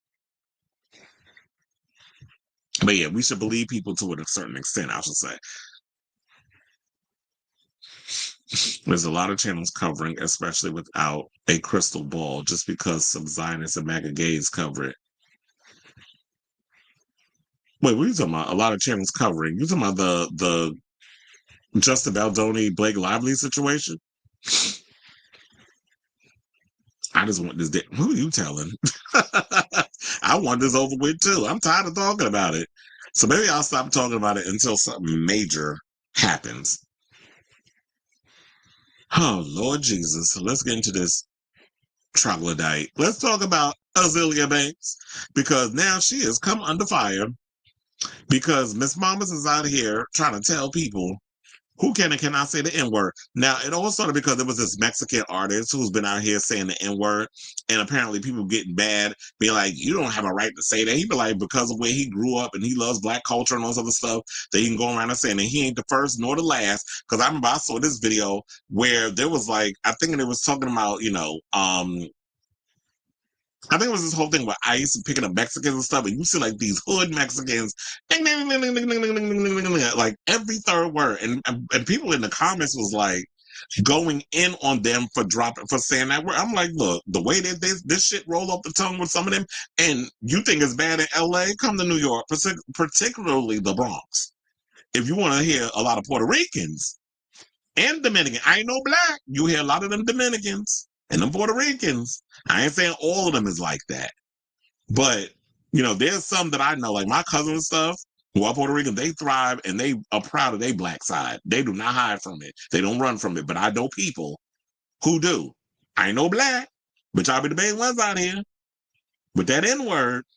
So Azealia Banks, because apparently she ain't got nothing else to do. She should be putting out music instead of acting like she's basically the queen of podcast. Like she just be all over social media trying to tell people what they can and cannot say. So yeah, on Saturday, June 21st, she fired off a tweet in response to rapper Anisha. I don't know who that is, but let's entertain it. And she said, I think I really wish, I wish I would have posted the tweet of what she said. But anyway, Anisha, who goes by @Princess Pop That, said, if you not black, stop saying nigga, period. I don't IDK, why that's so hard? IDC, who you grew up with. Well, I don't know why that's so hard. I'm not going to do no abbreviation. I don't care who you grew up with. If you not black, expand your vocabulary. So which Azalea's bored ass jumped on the line and said, no, everyone in the world can say and do what they want. And black people really have no reason to be upset about it as offensive while we run around calling each other such an ugly word because we can't expand our vocabulary. If we want people to let it go, we have to do so first. African people do not use that word. That's a goddamn lie because, first of all, African people do use it. Maybe if your ass slithered your way out of Harlem or wherever the hell you from, you would know that, trust and believe, Africans are using it. A lot of our Western cultures, they do travel worldwide. And for you to sit up here and say that, well, we need to expand our vocabulary, there's a lot of people out here who are highly educated and have a very good vernacular who also use street language. And when we use the N-word, since apparently you need an explanation, an education on it, this is what we would say, like when you use certain words, and I'm not saying that it's just because that people do it, it's okay, but it's to each his own. It's the same thing with bitch and me and the F word and people with the N word and all this. It rhymes with maggot. That's the F word. And, and the N word. Some people like to use certain things where it's like we're taking back the power from those words that have been used to oppress us. It's kind of like when Missy Elliott was doing She's a Bitch and then talked about that same thing. Where it's like you take the word bitch and you reclaim ownership over words that have seemed vile or whatever. I'm not saying everybody needs to use it. Not everybody's comfortable with using it. But it is a word that nevertheless is being used. And some people prefer to use it. So for you to sit up in there and say, because we giving white people permission, because we say it, and it's like, well, wait a minute. What makes you think that white people are not going to be using that word regardless? Whether you in the presence of somebody black or not. Because one of the things we've learned about a lot of people, especially these Trump-type white folks, the ones that sit and make excuses just so that way they can still keep this illusion of white supremacy, that they not coming here using that word in situations. Sometimes I be forgetting, but I be so busy dealing with other stuff. I be like, if I'm at a rap concert, I be wanting to make sure I pay attention to the white folks. Be like, are you up in there using it? Like when I worked that Lil Wayne concert, I want to be able to make sure, like, let me see if these little white broads is up in here, because there was a lot of black dudes in there with their white girlfriends or they racially ambiguous girlfriends. Oh yeah, I was clocking it all when I was up at that Lil Wayne concert. And I wanted to see, because yeah, you spread your legs for that Mandingo if y'all up in there using that word during, reciting Lil Wayne lines. But it was just so much going on. And Lil Wayne, I told her, I gave them basically an hour damn show because he went on so late. I was just over it. I was not sitting up in there focusing on all that. It was so many other things I was dealing with. Plus, all them people up in there smoking, get high and cool to brown. I'm sitting there trying to get not to get a contact high. So that's what all my energy was focused on. So now Anisha's initial tweet was seemingly in response to recent comments made by that Mexican OT. I don't know who that is, but apparently they said that, yeah, he's the one that goes around and uses it. He said, what the fuck are you going to do about it? And then second of all, I grew up loving these motherfuckers. I grew up fighting with them. I grew up eating with them. I grew up effing doing bad-ish with them. Mexican OT, this is what he said on Angela Yee's lip service. Now, this is not the first time I should point out that the Miss a broke with expensive taste rapper shared her overall thoughts on the word. So back in, it said January 28th. I'm not sure if it was this year or whatever, because I'm not going to click it open, nor do I. Oh, 2024. Yeah, it was this year. So one person said, a ninja with no accomplishments can't tell me nothing about nothing. And Azealia went and said, can black men stop talking like this, please? I get that we use slang and Def not suggesting you guys become Carlton Banks, but there's an art to being purposefully ignorant. Well, why are you out here trying to police what the hell people should and should not say, especially when you say the word too, bitch? So she said, white people already have the okay to say the N word. This, I mean, they've been using it for, back when we were slaves, when my ancestors were slaves. So what makes you think that's going to change? Because we stopped using it, that they're not going to use it. Like, ma'am, what are you talking about? And this is what she said in January. She said the N word is the least harmful thing white people do to black people. There's so much other ish we would like for you guys to stop doing that you clearly won't. So what makes you think we don't know you guys still the N word in public and private? She also added, she said, it's not like white people didn't invent the word. Jay-Z really lied to Oprah. Well, look, he was out there performing niggas in Paris over the weekend, in Paris, next to his wife.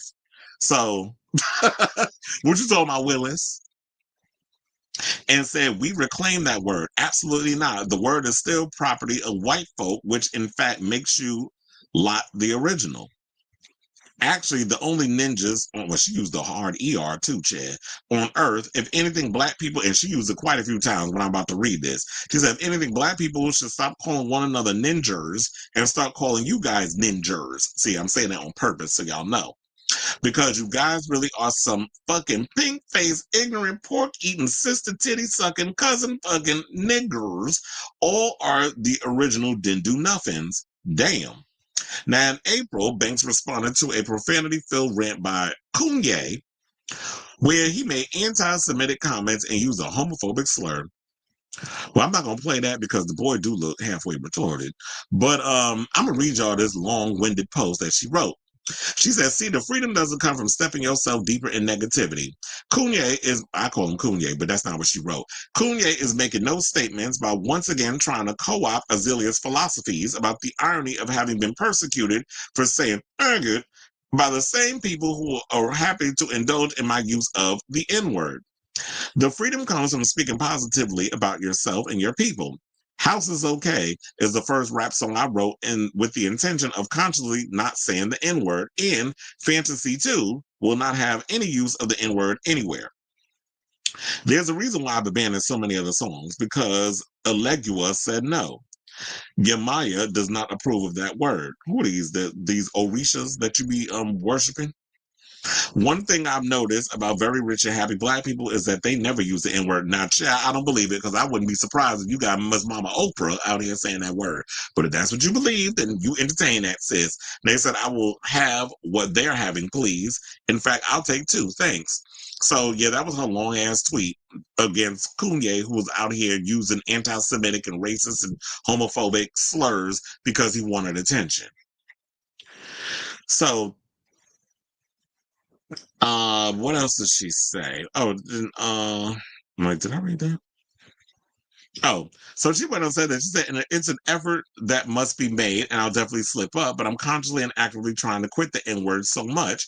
It's so low vibrational and really can be such a lyrical crutch for our contemporary black creative. That's what she said in a separate tweet, actually. She said, I really do yearn to be as good as black artists were in the 70s and 80s. And if you pay attention, when the N-word became okay to use in music, black culture started taking a nosedive. House is Okay is my attempt to restore the crumbling house before the foundation really collapses in. The N word is very addictive, but words are power, and I don't want what it brings anymore. I'm so serious.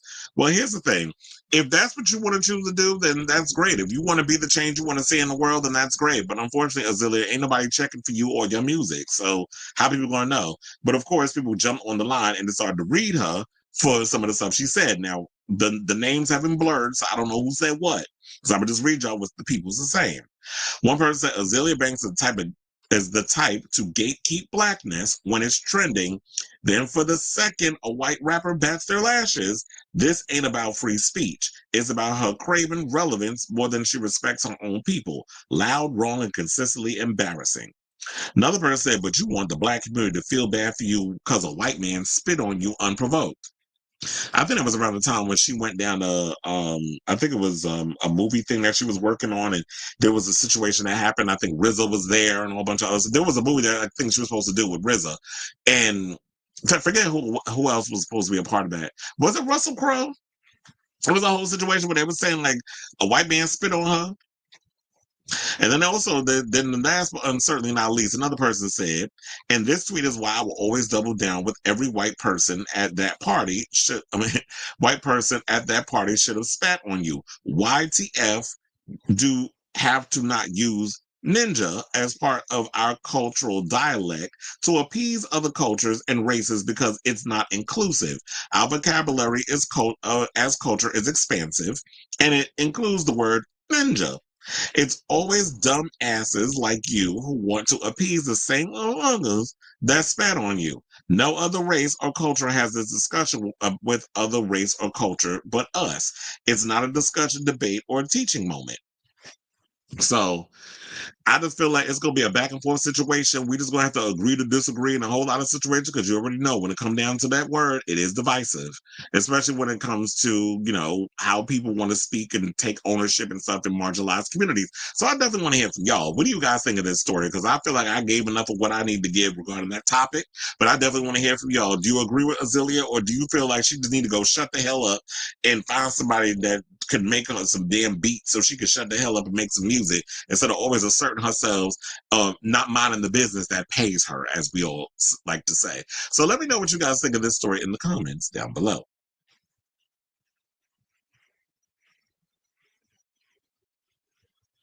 Child, I knew Sailor Mermaid was going to jump this. You said the trial, lots of channels are coming. Yeah, I wanted to be over too. I'm sick of hearing about Blake and her snobby ass. Okay. You said it's popular with soccer moms and bored housewives. Oh, you talking about the are we talking about Blake and Justin, or we talking about Benson Boone music? Where some people saying, oh, that did not feel staged, how he just stopped his car by the TMZ bus, gave them boxes of cookies, and then jumped out and decided to get on the bus and have a conversation. I was like, child, we all know that stage. Everything with TMZ is staged. Chill, Israel and Iran agreed to a ceasefire, but they can't for the same of God. I'm just so over it with this performative bullshit that's going on. When Mexicans say it, it doesn't even come out of their mouth properly or as smoothly. They sound goofy. And like they just made it out of the ESL class, okay? Okay, and I could definitely hear that the way you described it. People are saying Bad Bunny isn't touring the US. Well, yeah, I've heard that. Yeah, he's not doing the US because of what's happening here. It's like I'm not even giving y'all a dime of my money. And it says concerts will be deportation hotspots, aka kidnapping, and I agree. Well, look, we just had like I told you, we had Freza Regida, a Mexican artist, just performed at the Garden. I hope ICE wasn't hanging out in front of our building. I don't think it was, but Bad Bunny is a major star. If he doesn't want to risk that, then that's fine. Just wait the 4 years and then come back 4 years later and give us a show. If people want to go see Bad Bunny, y'all can go to Puerto Rico and go see his residency, which is set to bring in like $200 million. Well, I agree that black shouldn't use that word as well. Let's be realistic. It won't happen. So I would rather black people use it amongst each other than that part. Exactly. It's like you're not going to tell people out here what to do. Just like if you tell white people stop using it, They're not going to not, I mean, they may stop using it around me, which I told you I had confronted somebody on that. When I had this white kid, when I was in the circus, that was using that word. I was like, don't use that word around me. You should not be saying that. And he went and said out his mouth, oh, Jonah gave me permission because Jonah's half black. His mother's white, and I guess his father's like Hawaiian or a person of color, whatever the case is. And I'm just saying, like, I don't give a fuck what he said. Don't use that in my presence. And he stopped using it. But that don't necessarily mean that, okay, when I leave the room, he probably still in there using it. But when I walk in there, he don't say it. So it could be also in that type of situation too. He said non-black POCs would not allow us to use racial slurs that's directed at them and will boycott or threaten them or try to get you fired. Stop inviting everyone to the goddamn that part. We definitely need to stop being so damn open and inviting to everybody. There's not enough food to feed everyone. Okay. Especially in this goddamn economy. They said, I get it. When I say the N-word, I say it with a hard R, E-R, and it is meant to sting. I think that's what it is. You know what? And I really wish I would have reiterated that. It's not what you say. It's also like the tone and how you say it. He said, but I'm not going to police others except those in my personal circle. Otherwise, I let their use expose their hearts. Exactly. Justin Bieber feels like Haley is. Well, look, I would not be surprised by the September them two be filing for divorce. I'm trying to be nice and give them a little breathing room. By the fall, them two gonna be filing for divorce. I'm about sick of them. Every time I turn around, it's always some back and forth. This where they two with the subliminals. It's like just leave his ass, get full custody of the child, and go about your business. And if you want visitation, quiet as is kept. I mean, Haley Bieber is actually the one that's got more money in the bank than he does, because of her recent deal where she sold her makeup empire or whatever. So just get the full custody and let him crash out and have a little downward spiral. Two different people and the divorce is immediate. Yep, it's coming. It's very much imminent. So why don't y'all just go put us out of our misery and go y'all separate ways? Because I'm about tired of Justin and Haley and they foolishness. Quiet as it's kept, we should have never married her to begin with. But anyway, since we was talking about Azealia Banks need to hurry up and drop some damn music, at least we got an artist that's finally dropping some new damn music. And that's none other than Miss Belcalis, whatever how the hell you say the rest of her name, Miss Cardi B. So, excuse me. Cardi B yesterday went on her social media and revealed that, yeah, she got a surprise coming for everybody. And we all knew it was the announcement of the new album, especially when she dropped that new single. We knew that's what she was doing. So yeah, lo and behold, she got a new album coming out. And one of my friends, when I sent them the picture, they was like, that album cover is ugly. So yeah, it's Am I the Drama? Isn't there somebody else that has an album title similar, Morgan Wallen? Who, I don't know why everybody is surprised that he brought out Drake's colonizing ass to perform alongside him on stage. I'm like, you trying to deny them colonization rumors? It's not helping if you're going to sit up there with a racist. But then again, the both of y'all like dropping that N-word at the drop of a damn hat. So why am I not surprised that we have two white folks up in there using that word? But nevertheless, speaking of somebody who also likes using that word a lot, let's get into Cardi B. Because, like I said, she announced that the album is coming, and it's called Am I the Drama, and it's coming out on September 19th. Virgo season!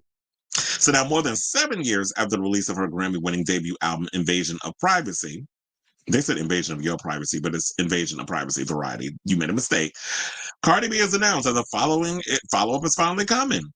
The rapper revealed that her sophomore album, Am I the Drama? Yes, you are. If you need an answer to that question, is slated for release on September 19th. She announced the record on social media along with the album cover, which shows her posing against a flock of crows. You think them crows is meant for Offset? We know that new single is. Now, Cardi was typically unsubtle about signaling that the album was finally on its way. In an Instagram post on Sunday, she said in a voiceover as glamorous images of herself surrounded by fake crows rolled by, saying, quote, 7 years and the time has come for you to lip sync for your life. 7 years of love, life, and loss. 7 years I gave them grace, but now I give them hell. I learned power is not given, it's taken. I'm shedding the feathers and no more tears. I'm not back, I'm beyond. I'm not your villain, I'm your tyrant. The time is here, the time is now. She recently told her followers that she had delivered the album to her label Atlantic. And she did say that. She said, I delivered the album to Atlantic and now it's up to them to figure out what they're going to do. And I believe the album has 23 tracks and it's including Whopping Up. And like I said earlier, I don't understand why you incorporating songs that we've already heard and we already have access to on this new album. I mean, at this point, I was like, does anybody really care?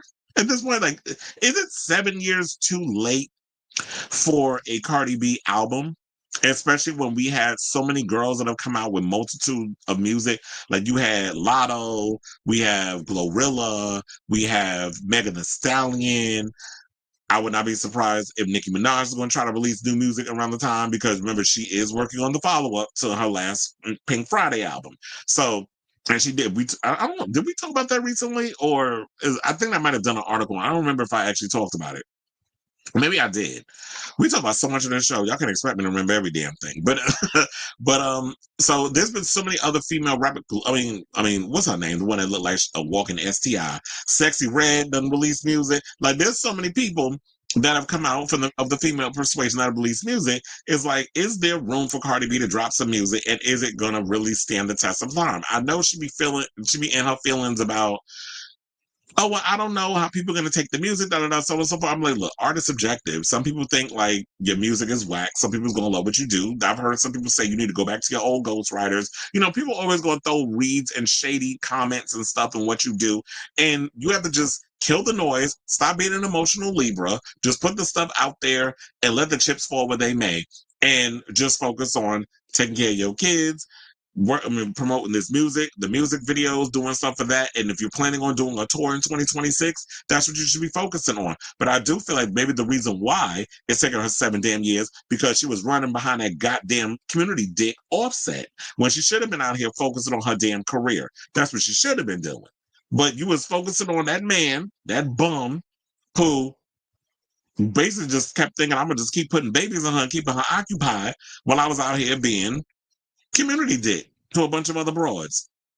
And you had to realize that you had to love yourself and deal with your kids and all the other stuff and not put so much energy and emphasis into this man.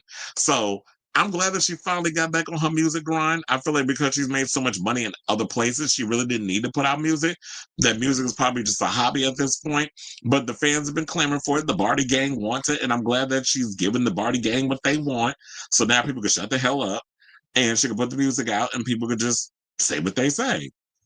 You know, Amon Wiggins is happy that, you know, that this tea is being spilled, especially since now, you know, his primary focus has been covering his damn Diddy trial. Because, you know, he loved his rap girlies. So now they said last week, Cardi premiered the new track Outside, which, of course, speaking of Offset, takes a dig at her ex-husband and name drops her new squeeze, New England Patriots wide receiver Stephon Diggs. And y'all already know they made their premiere relationship official when they came to the Knicks playoff game at my job, because y'all know I work at Madison Square Garden. So they came, they were courtside, all that stuff. Speaking of which, sidebar, there's about that shirt that Timothy Chalamet wore, the Knicks shirt. You could actually buy it. I wonder how much it is, because I didn't really look at the article, but I just see like in passing they were talking about that shirt, one of his Knicks shirts that he was wearing to the playoffs, that y'all can actually buy it now. And I'm sure it's probably going to be expensive as hell. But nevertheless, you know, let's get back to Cardi. So now they said that she opened her performance in Cannes with Bongos, a song she shares with Megan Thee Stallion, and also delivered Bodak Yellow, I Like It, Money Up, and her and Megan's smash hit from 2020 WAP. Now, what I'm interested in is that will there be, because, you know, since the debut album, she has dropped a multitude of singles with, you know, Lizzo, Bruno Mars, Shakira, Anita, Kanye, Ed Sheeran, Little Yachty, Glorilla, and a bunch of others. But I'm definitely curious to hear, I need to look at this track list and if she actually was able to get some collabs, because we don't know what songs is on this record as of yet, except the ones that I mentioned that were previous releases that will be included. And there, like I said, there are 23 tracks. So I'm definitely curious to hear what's on the record. I definitely, you know, even though I'm kind of just like, girl, I'm over it because you had us waiting so damn long for a record. But when the record comes out, I will listen to it and we'll talk about it, my overall thoughts when September comes around. So I say all this to say, what do you guys think of this story? Are you excited that we get some new Cardi B music? Whatever your thoughts are, let me know in the comments down below. I was like, hold on now, because I had that Tiffany Haddish one. I don't know, for some reason, every time I go to it, it keeps like refreshing, so it gets annoying.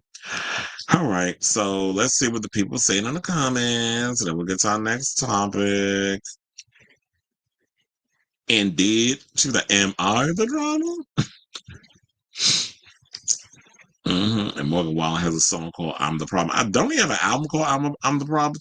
I instantly noticed the album cover and how it looks AI generated. Yeah, one of my friends was like, he don't like how it looks. Like, it looks fake. And I really hope that this is not the future, that a lot of y'all are doing these AI generated photos, because they start to look crazy. Because I instantly noticed the album cover and how it looks. And Nicki's last album cover, I wish they would just do a normal singular color backdrop like most A-listers, or green screen. Yeah, child. It's 7 years, which is crazy. Okay. You said Cardi added WAP up for sale purposes before the album drops. This album will debut with 1 billion streams just for WAP alone. By the time the album comes out, WAP will be half a decade old. Okay. Morrissey canceled his tour site. Do people actually still care about Morrissey? A viral tweet, maybe those. Was that a bomb? Oh, one of those bombs should drop before Outside goes #1 on Apple. I heard that song is really doing well. I don't particularly like it though. I'm like, okay, the girl is what you delivered as your first single. Okay. We got new Cardi before Madonna, Rihanna, Janet, though Janet and Kylie track might break her silence, and a few others. Well, if they do an album, do you think that Kylie Minogue will drop a new album in 2026? Because it's like, it has been a while since we got new music from Kylie, but we've been aware of Kylie because she's been performing and touring. But who knows? She might be like one of those that's like, I got to get right back to making music, and then we get a Janet and Kylie track. That'd be cute, but that would really piss me off because I always felt like we should have gotten a Madonna and Kylie track before we've gotten a Janet and Kylie track. Based off of like the fact of that connection of how the gays look at Madonna and Kylie. What bothers me most about the cover is how the colors don't match well together. She's wearing bright red next to a muted blue backdrop, and there's some crows next to, yeah, everything just looks it just looks a mess. Like, all that was, of course, created in Photoshop. Hopefully y'all fix it by the time it comes out. It looks like a rush job. But anyway, let's get into this mess. So let's talk about Tiffany Haddish, who, child, they are dragging her because she decided to go on this interview that she did. I think it was Godfrey, his podcast, and she out here saying that a lot of you women that have more than one baby daddy got a mental illness. And look, this ain't the first time that his mama's come out and said some controversial stuff. So let's go over to the neighborhood talk. Shout out to y'all. This is actually the first time I'm going to actually watch this video, because I didn't listen to what she had to say. So we're going to all watch it together as a class, and then we'll come back and we'll talk. Please hold. Here's my theory, and I could be completely wrong, and the internet probably going to destroy me for this, but I think women that have more than 2 baby daddies usually have some sort of mental illness. Wow. Really? Yeah, because you're getting genetically modified too much. I think, okay, so this is what I know. Every time you get pregnant, right, there's stem cells that come from that baby, and them stem cells end up behind your eyes and your brain and your heart and your lungs and stuff and help your organs heal while the baby taken from you. And those stem cells will always stay with you, right? So that means that man is always in you. And that is why, the Bible says you will only desire your husband. Correct. This is why you gotta use condoms, because that baby better get up inside you, and the uterus is very porous, much like the mouth, right? So when anything goes up in there, it automatically the uterus starts to absorb it. It starts going through the vaginal walls and all that, and the blood, it gets into the bloodstream, right? And so, it takes get in there. So it takes like 6 weeks to get a man out of your system.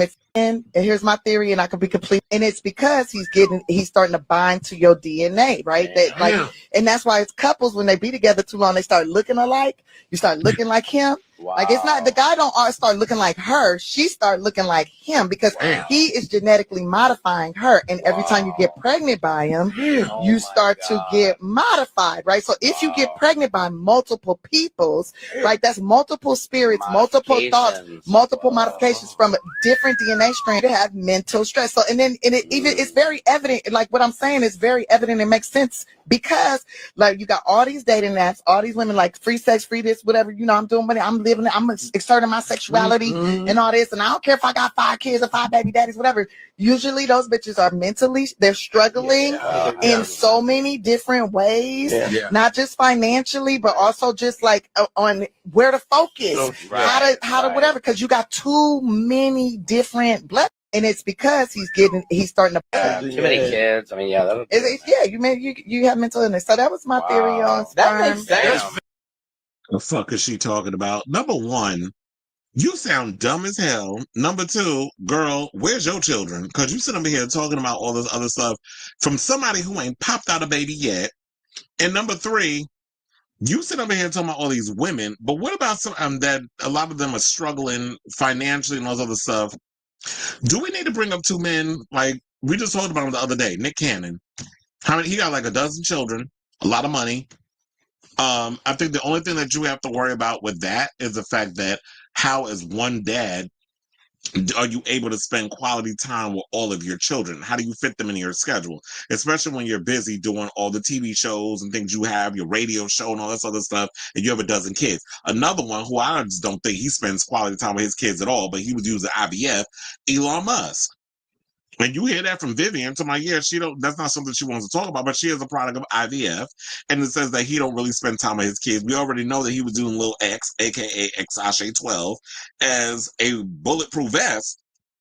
So that way y'all won't pow that, him if he got the kid on his shoulders. So that's what he was doing. Use that little boy like he was a damn prop. But you want to sit up out here and generalize women.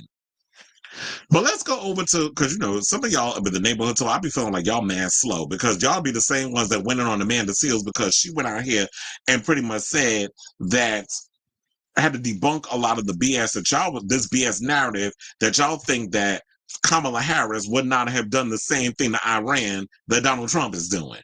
And it's like, she's married to a full-fledged Zionist. She has said that our common enemy, that one of our biggest enemies is Iran. So for y'all to sit up here and believe that illusion, because y'all always think the other side is much better than what we've got. It's like, no, those are 2 wings of the same bird. I keep trying to tell y'all, but when y'all been spoon-fed and lied a bunch of stuff your entire life, it takes time for people to not kill the messenger, but really dissect the message and realize that you've been lied to your whole life. You need to be unplugged from the matrix. And realize that these centrist Democrats ain't no damn different. But getting back to this, Tiffany, you sound like a whole bunch of dumbness that just came out of your mouth. But there were some people in the comments that believed it. That's why I was going in on some of the people in the comments over on Neighborhood Talk. Because I think some of y'all up in there are just like, not that bright. So one person said, and what about those 2 DUIs? Another person said, don't shoot the messenger, but she's right. Do your research. And I'm sure a lot of people went and clowned this person. About she's not wrong, but I'm not listening to no one who participated in pedo activities. Another person said, explain to us how a man could genetically modify a woman's DNA by coming in her. I need to hear the breakdown of how it all works. Another person said, a person who's Christian or believes in the Bible, tell this to a person who doesn't care about either, and they will laugh in your face. I'm sure she went crazy because Common left some of himself in her. Maybe that's why she trying to say other. Not I'm going in on comment, but here's the thing. Do I think it's a mental illness situation? No, I don't know there's something that women deal with called postpartum depression. So I don't necessarily know what goes through a person's mind, especially like what it's like to push out a baby because I'm not a woman. You have that chemical imbalance and all the other stuff. I don't know how you measure hormone levels and all this other stuff. But if she's not somebody who is a doctor and deals with bringing children in the world, I don't think she should be speaking on something like this and calling people who have a multitude of children and who love kids as someone who has a mental illness. One person said, women without kids always got the loudest opinions. The audacity is wild. Another person said, why are people upset? Who wants multiple baby daddies, especially more than two? Well, if people have multiple baby daddies, that's their business. What the fuck do you care? How many kids they got? Another person said, the people that are mad at what she said most likely are the ones who got multiple baby daddies. That's not necessarily true. Another person said, I've got 3 who aren't on child support and aren't in court fighting to see their kids. They have beautiful, healthy relationships with their children and even show up for each other's kids. Oh, and let's not forget, I also have a husband who does the same. So nothing she said could ever offend me because over here, we about family, baby. My black men handle their responsibilities with love and without the drama. Now, I'm not saying I ain't a little off. But I am saying they didn't make me that way. Life did. So you can't be out here speaking on situations that you're not aware of. And then when people start bringing Bible stuff up in things, oh, the minute you say God, it's like, I tell y'all, like sleeper agents, that when the people out here sound like Boo Boo the Fool, but the minute they say God, Jesus, they start throwing Sky Daddy code words and things up in there. Y'all like sleeper agents. Y'all wake up and y'all ready to attack. Y'all ready to go into just lockstep, being full on at attention, like y'all super soldiers, ready to go to war. Because somebody throw a little God and Jesus or whatever in something, y'all automatically fall in line. Y'all do know that the Bible was written by a man. So, Tiffany, mind your business. Stick to the rivers and the lakes that you're used to. And maybe you need to focus on something that you have yet to accomplish. And that's actually telling a joke that people can laugh at.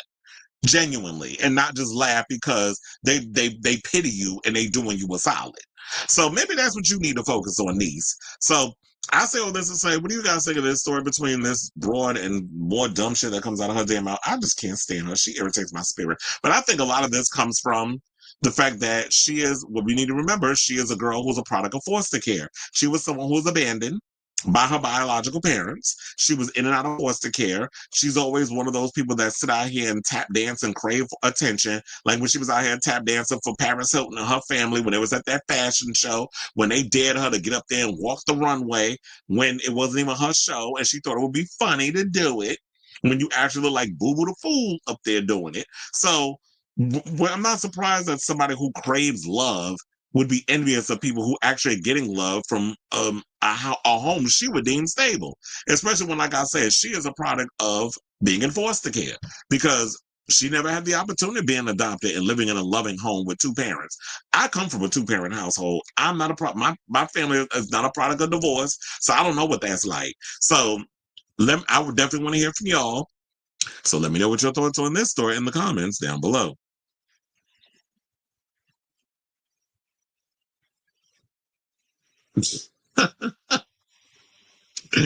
He said, "Yeah, it's been a while since we got music from college." She dropped a new album in the last.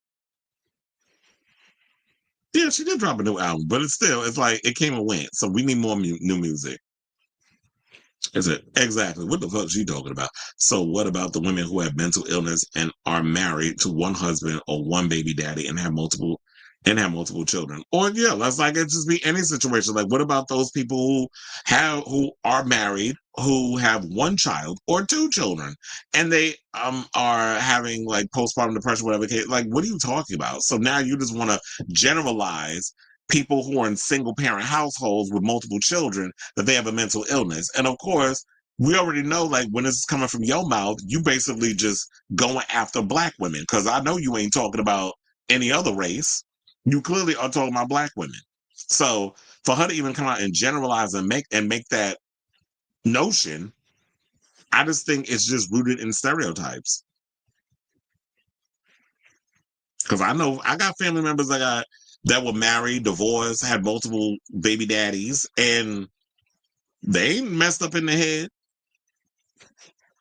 So, look, you talking about Willis.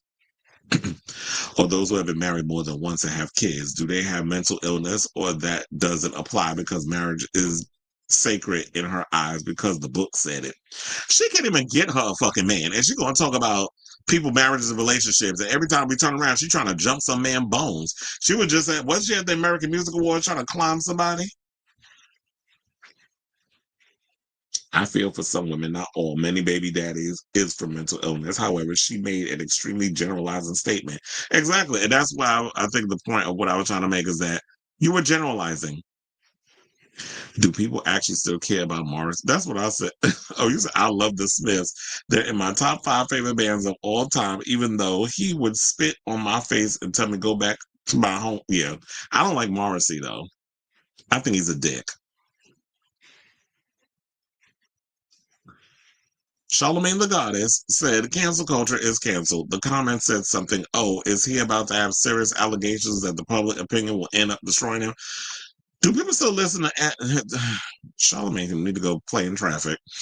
Well, we'll find out if some tea about to be spilled about him.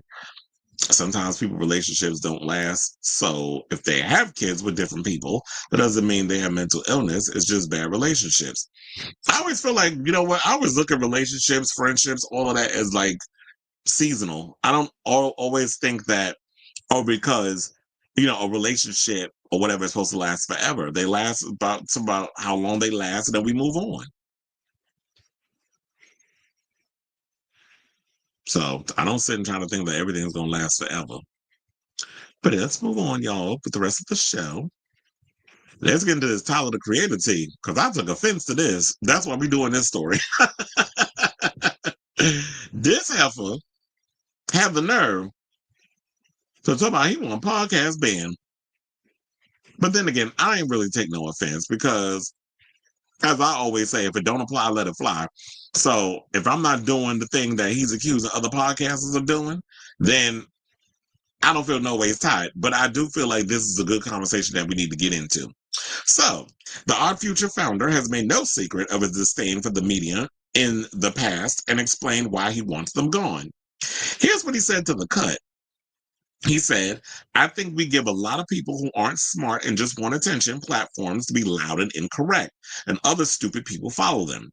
He added, he said, where are the people with skills? We need electricians. We need more drummers, painters, teachers. Everybody with a mic is crazy. I just think that ish is gross.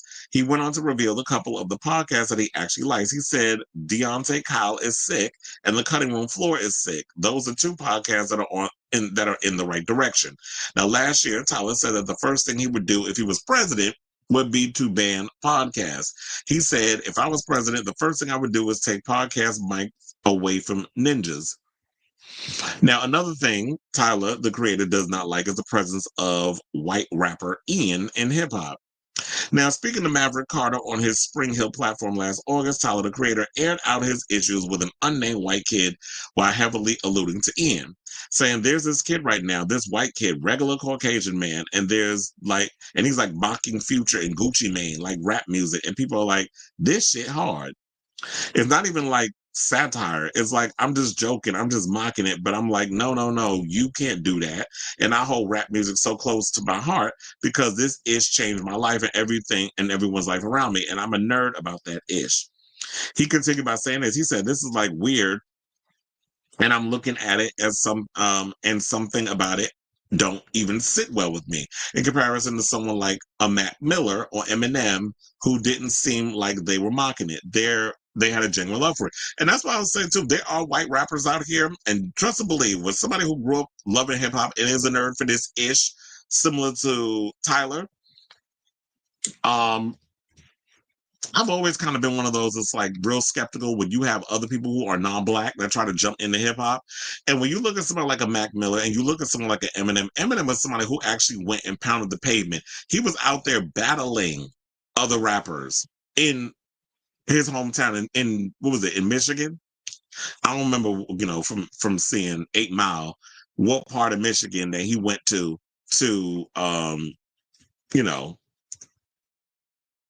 do what needed to be done.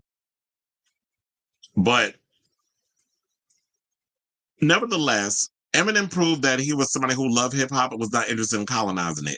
Same thing with Mac Miller, man, he rest in peace. But I don't like when you get some of these little white boys that come up in here and they're trying to make a mockery of hip hop, and y'all come over here and want to colonize the situation like Drake, and because he half black, he gets a pass.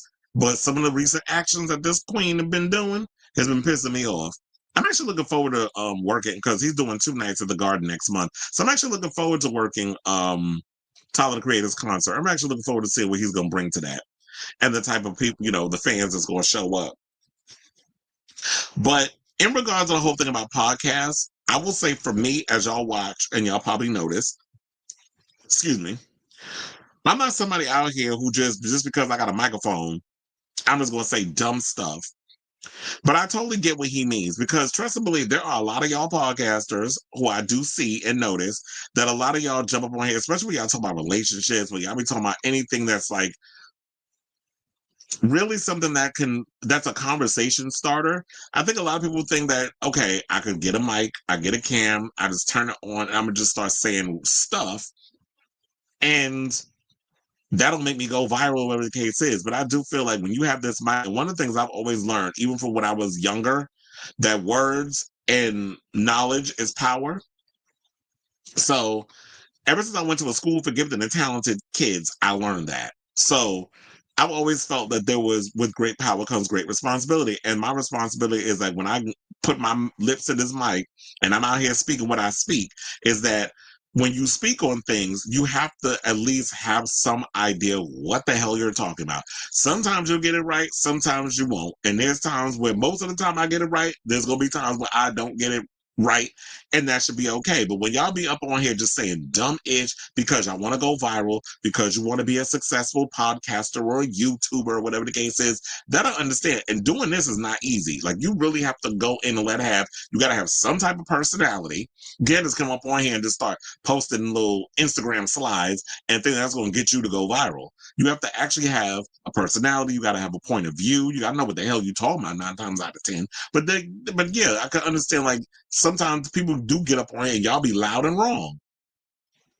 And I think, and then the worst part is that, yeah, when you start saying these things, a lot of people will follow you. And I do feel like that's also what Republicans saw in that and use that as a way to win their election. They started going on some of these podcasts, and the podcasters were more or less interested in, I want to go viral. I'm going to make a lot of money doing this. And when you're out here spreading misinformation to your base, to your followers, that to me is kind of dangerous. So I always try to find, like, with me doing this show, is that I come with as much facts as I possibly can get, but I'm also give my opinion from my experience. And people, I like to let those who are watching this show chime in with their own commentary and their own opinion on the matter, and we kind of go back and forth and we agree to disagree. So while I do agree with him on, like, there should be a situation where we don't need a whole lot, that it's an oversaturation. It's too many of y'all with podcasts just out here saying a bunch of damn nothing, but y'all got a bigger audience. You've been going viral, and it is what it is. But to me, I don't feel like it's going to go away anytime soon. So good luck to you, Tyler. Or good luck trying to get this stuff banned, because it's not going to happen. But the other 2 people he mentioned, I never heard of them. I don't know who Deontay Kyle is, and I don't know the Cutting Room Floor. So I probably need to check those out to see, like, what type of podcast those are. But look, and then there's also the thing where, like, there's some podcasts that I be seeing out here that's just like, a lot of y'all have a podcast, y'all interview celebrities, but y'all really don't be going in and diving deep into, like, learning about them. If there was some controversial stuff that came out about them, let's address it. A lot of y'all get so scared of, like, oh, if I ask the wrong thing, they're not going to want to come on my show ever again, which is why I'm like, I'd rather not do interviews or whatever. If y'all going to try to control the narrative and not let me, you're not going to come on and really be your authentic self. So I say all this to say, what do you guys think of this story? Do you agree with what Tyler had to say about the fact that he doesn't like podcasts and he feels like a lot of y'all need to be chopped? Because I'll just be saying a bunch of dumb stuff. So let me know what you guys think of this story in the comments down below.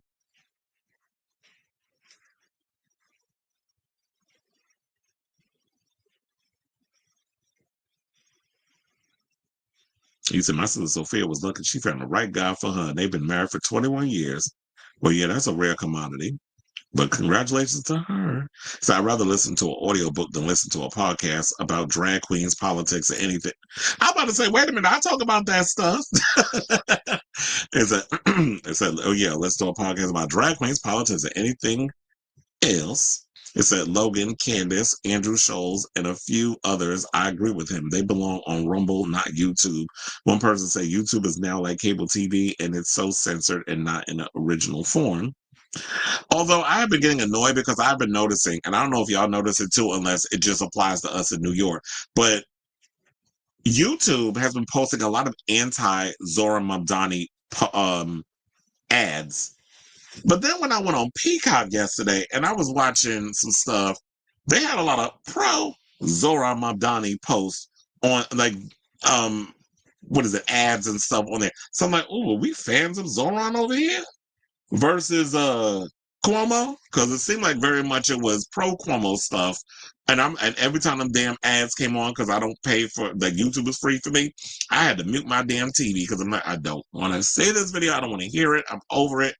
Y'all mad because Zoran is actually polling higher than Cuomo, and Cuomo thought based off of his last name and all his little billionaire donors and millionaire donors and Bill Clinton's endorsement, which I don't understand how y'all thought Bill Clinton endorsing accused sexual harasser is a flex, knowing his thing with Monica Lewinsky back in the day. Y'all really think we got short-term memory up in these streets? And then you got, DoorDash and all the other stuff endorsing Cuomo. I'm like, why is DoorDash? Thank God I get my own food. I refuse to pay some of them fees that y'all be charging with DoorDash and all that mess. Since so many people want to monetize stuff, it's hurting the platform. Yeah, that's why I be like, I get the automatic monetization, but also that's why I was like, y'all send super chats and super stickers. That definitely helps out as well. I also have a Cash App. No, because a lot of these podcasts, especially with dudes, be saying the most asinine-ish I've ever heard. It made my brain hurt. Like, where's the substance and some... Exactly. It's like a lot of y'all not charismatic. A lot of y'all are not substantial. A lot of y'all jump in and just jump in and stuff and just say whatever for attention. Our mutual friend, Steve Pena, I thought he did... Yeah, I've known Steve for years. I don't know how long, but I've known him for years. I've been knowing people for a long time. I don't keep track of where I meet them because I'll be forgetting. And he said Trump is lying. There's no ceasefire. And media needs to stop sharing his true social. Well, the funny thing is that's why I don't really watch legacy media because they all lie. CNN lies. You got that old coon, half a homosexual, Van Jones lisping ass all on CNN. Somebody he progressive. The only thing that's progressive is the amount of dicks you take in your ass. There ain't nothing progressive about no damn Van Jones chair. So I don't know where y'all coming up with that lie. Y'all don't even know what progression was if it sat on your face and left a huge turd on top of it. You don't know what the fuck progressiveness is because if y'all Democrats out here on these CNNs and MSNBCs act like y'all are progressive, y'all are not progressive.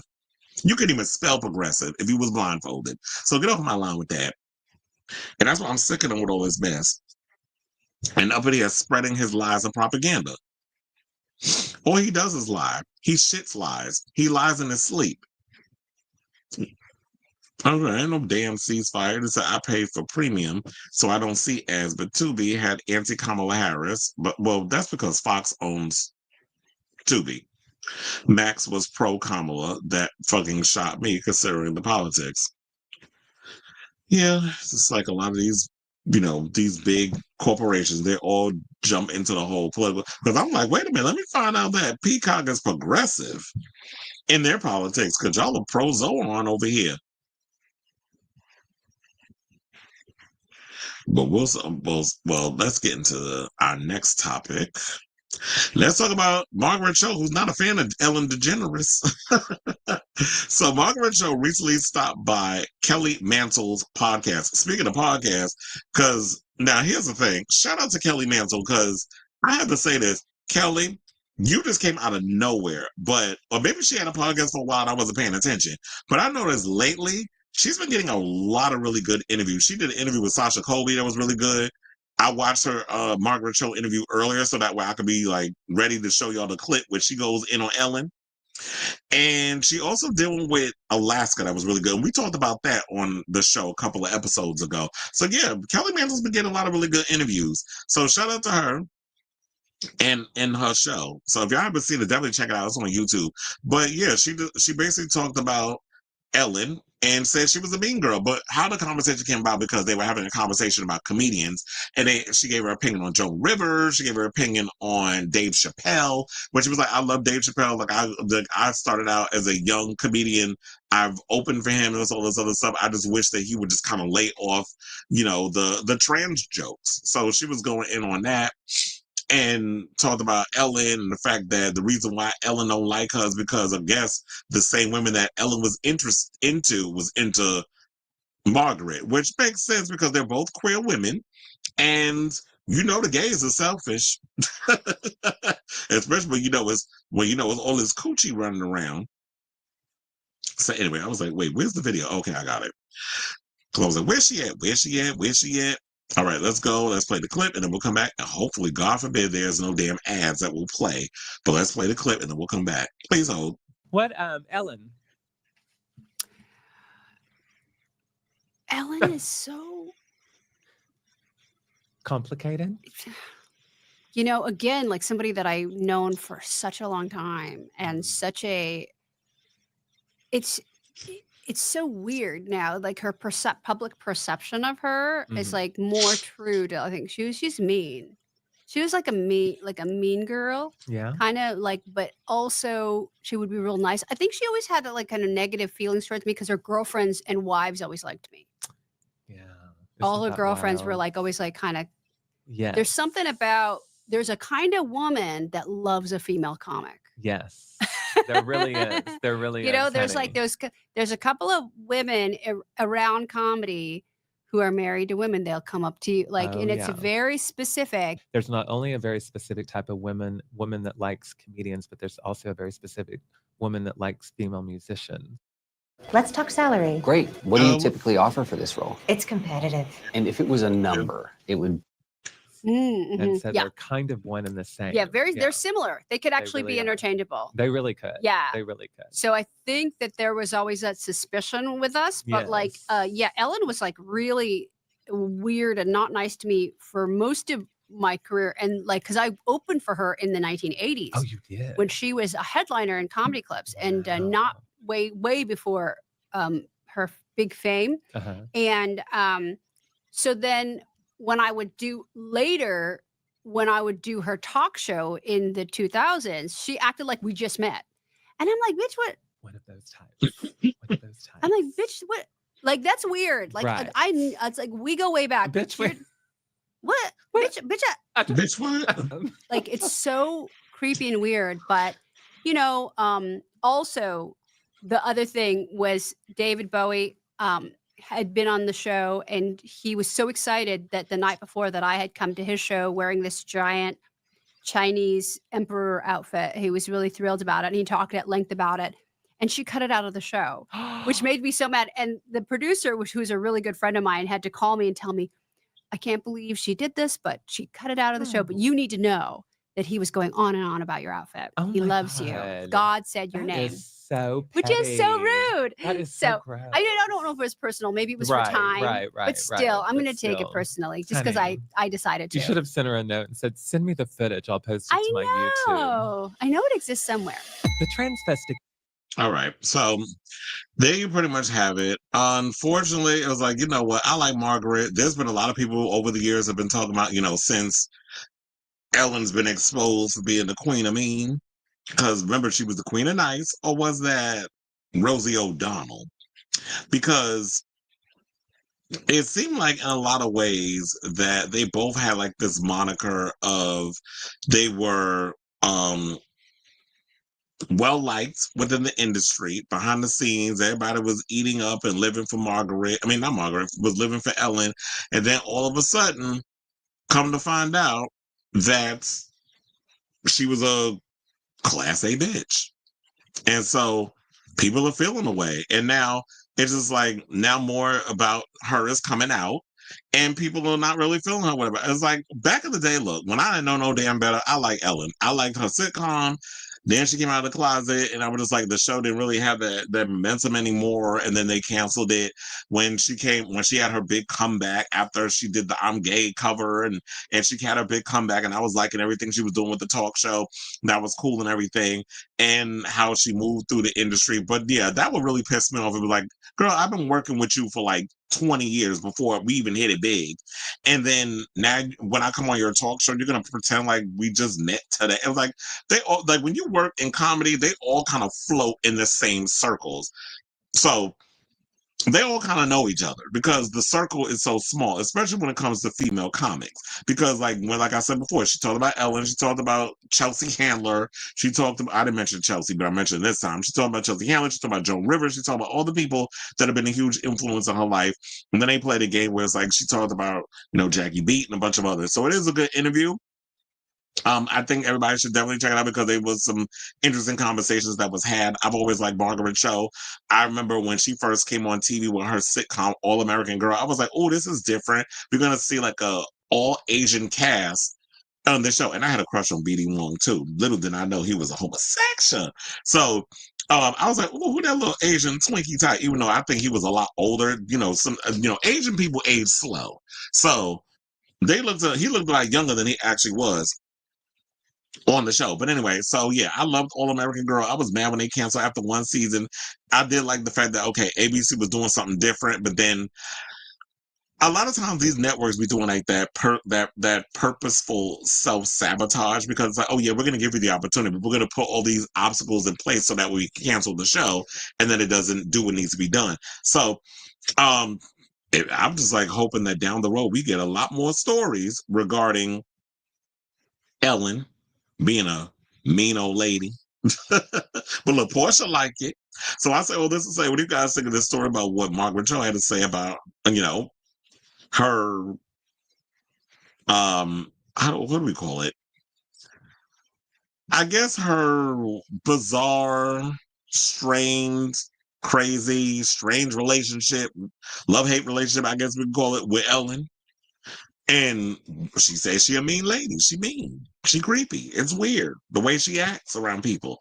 But it's probably because she was jealous because you was bagging the same chicks that she was into. Y'all was over here fighting for coochie. So, them lesbians, y'all be real competitive. So let me know what you guys think of this story in the comments down below.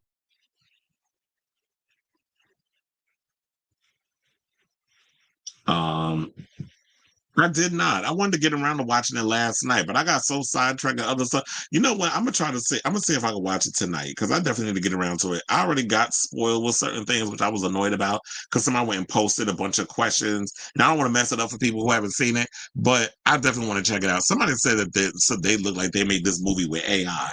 I was like, but no, unfortunately, I didn't get around to watching it. I'm gonna definitely check it out this week. I was gonna do a whole thing of let me binge season 1, season 2, and then watch the other Noah's Ark movie before the new one. But I feel like I'm just be like, forget all of that. I'm gonna just watch the movie, and then if I want to go back and watch the old stuff, I'll watch it. I believe it. They said Rosie O'Donnell said Ellen did the same thing to her. Yeah, Ellen like to play in people's face like they slow.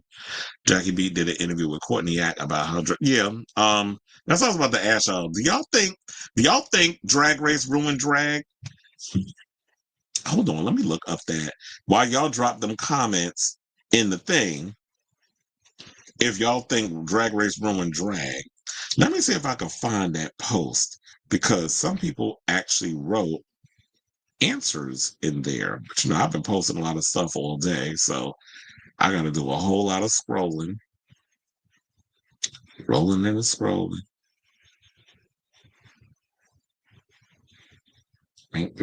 Oh, I found it. It said, did Drag Race ruin drag? There's a couple comments. One person said no, but it doesn't do a good job of educating the masses about drag culture. I can go into detail about this honestly. And one of my friends, Travid Cruz, wrote, please do. I'm actually interested because, if you're going to say something like that, I want you to go into full-fledged detail because I want to hear it too. And he went and said, well, let's start with the modern season. Sorry. They don't even protect drag culture, honestly, and fail to educate on the local drag scene. Then the terminology that's used on the show is from ballroom culture, and they don't even acknowledge that, honestly, which has always been an issue that people like Aja has had, as well as Laomi. She has always gone, and it's like, when y'all be up in there Nogan instead of Ogan, and y'all don't really pay proper homage. It's like RuPaul likes to hodgepodge different parts of the queer culture as a way to monetize it. And then they said, then the way the fans of the modern seasons believe that this is what drag is all about, when in reality, it's more to it. It's about legacy and structure and educating your fellow communities. Drag Race is more focused on Emmys and cash grab seasons. If a modern day drag race would go into a drag bar, they wouldn't know what to do. Then my friend Raven Roscoe, who does drag, says, I wouldn't say it ruined it. It did create a limited idea of what drag is. Then I had someone said no. Then another person said, no, it doesn't. I mean, no, it brought it mainstream and got the queens better booking fees. So I think that is the good thing about Drag Race, is that, yes, it has opened the doors for a lot of the queens to make money beyond the local scene, which is like when you doing local drag, they're making like what?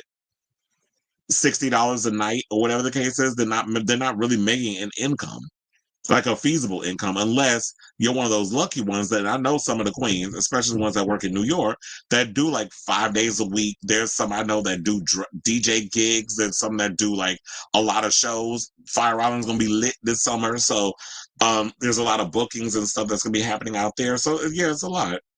Another person said, double-edged sword. It brought drag mainstream, but it hurt many queens who were established and not being booked properly due to budget funds going towards Ru girls. And that's what it is too. It's like people who've been out here doing the drag thing for years, and then you have somebody who comes along and it's the drag race girls, and they're getting $1,200 booking fee, and the regular girl that's been doing pounding the pavement for years gets overlooked. So it's a complex situation. It's always like a what do you call it? Good things, and then there's the bad side of it as well. I wanted to start watching All American Girl a few years ago, but then people kept saying it aged badly. It probably did. I mean, back in the day, it was like what, the 90s when that came out, so it probably did age badly. Ellen was the first daytime show I was introduced to. I would come home from school and watch JB and Nikki on it, so it's sad to see Kelly Clarkson and Screamer for Hudson. I'm glad I got y'all out here saying Screamer for.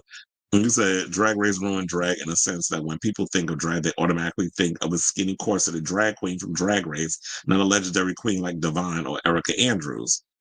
Shout out to the mother of Roxxxy. And we got a Roxxxy Andrews story coming up too, so I'm looking forward to that. When it comes to the expense of human rights and lives, we cannot agree to disagree, and I side-eyed her ever since. Latrice was doing shows all over Florida before Drag Race, and now she gets to travel the world. Mm-hmm. So that's another, and she's like, and people love her. So that's always a good thing, and I'm going to reference Latrice later on when we get to that Denali story. Because we're going to talk about the Drag Race thing. I don't think I'm going to necessarily do a recap because nothing really interesting happened in that episode. Why? This is going to accept that lip sync. Not to mention, Bush didn't want gay marriage or any LGBTQ rights to be passed. So wait, did the gay marriage pass during what? The Obama administration?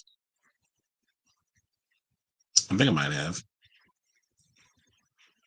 I think gay marriage passed in like 2015, right? Because it's only been around for 10 years. It's still relatively new. Oh, Lord.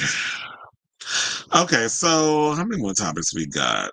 All right, y'all. So we got about 4 more topics left. So if you can do me a solid, if you have not already, please hit that like button. If you're new to the channel, hit that subscribe button. Also, be sure to smash that notification bell so that way you know when we go live with a brand new episode of Kris Avalon Unfiltered.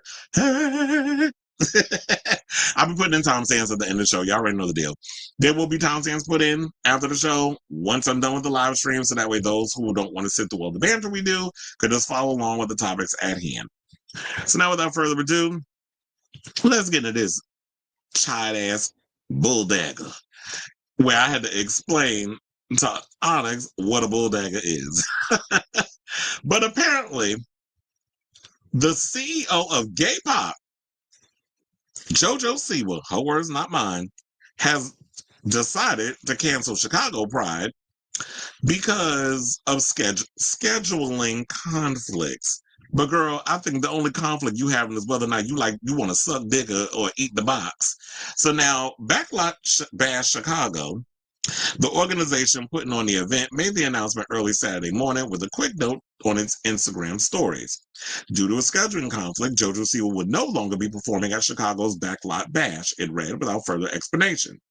The news comes one day after she got a song called Bulletproof. They ain't shit bulletproof about her. They actually drag her behind. But anyway, they said the singer, and we use that word loosely, who's 22, who defines herself as queer, revealed, and the CEO of gay pop, revealed to the Daily Mail that she felt pressured into calling herself a lesbian.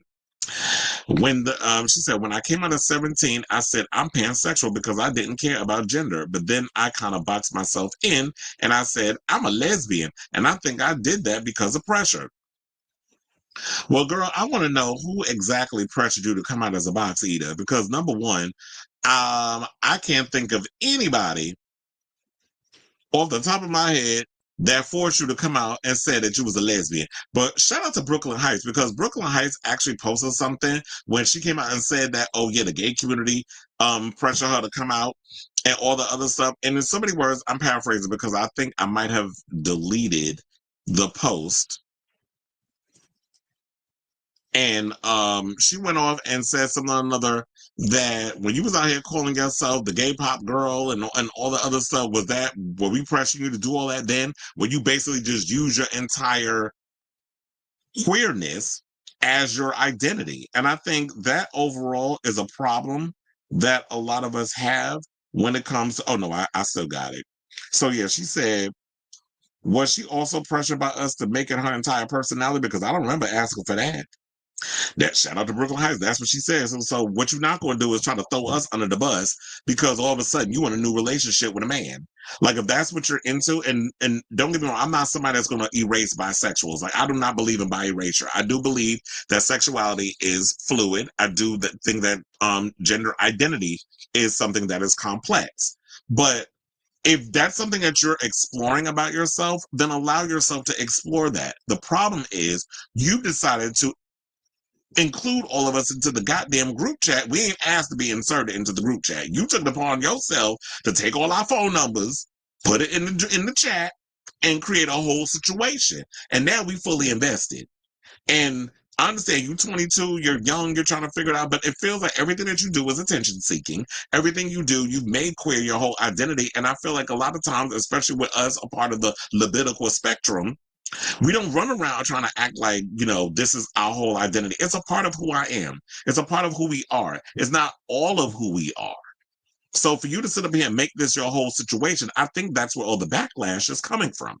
So if this is a moment for you where you feel like that I need to step away from, this world, if I need to step away from the community because I need to figure myself out because you don't want to have to deal with the backlash of getting booed going to Chicago Pride, which I think that she did go to. This is a still from when she performed there, I believe, last year. And then she pulls out a bottle of Tito's, which I do not believe that she is drinking that from the head. I guarantee you there's probably some water up in that. Because I'm like, let me get that bottle. Let me see what's in it. So now you up in here being on everything she does, it feels performative and it doesn't feel genuine. It feels fake and disingenuous and put on. So they went on to say, in a weird way, I think the pressure came a little bit from inside the LGBTQ community at times, from people I know, from partners I've had. You just get put in this world where you feel like because you now have said, oh, I'm a lesbian, you have to be a lesbian. And the truth is sexuality is fluid. Well, all of that is true. But it did feel like you were taking a page out of Demi Lovato handbook and you were changing your damn pronouns and your gender identity and your what you were into sexually more times than I changed my damn underwear. And that was every day. So I don't understand, like, when you're doing all of this, it's just like, I know this is why some people feel like, make up your mind. And I feel like, in due time, people should be able to evolve and change what it is that they're doing. But every time you make a change with whatever is going on in your life, excuse me, you don't have to get on the bullhorn and announce it. Just live your life. And if you was out here being pressured by people within your inner circle to choose a title Or what are you? Are you a lesbian? Are you this? Or that? That's on you. You decided to go along to get along.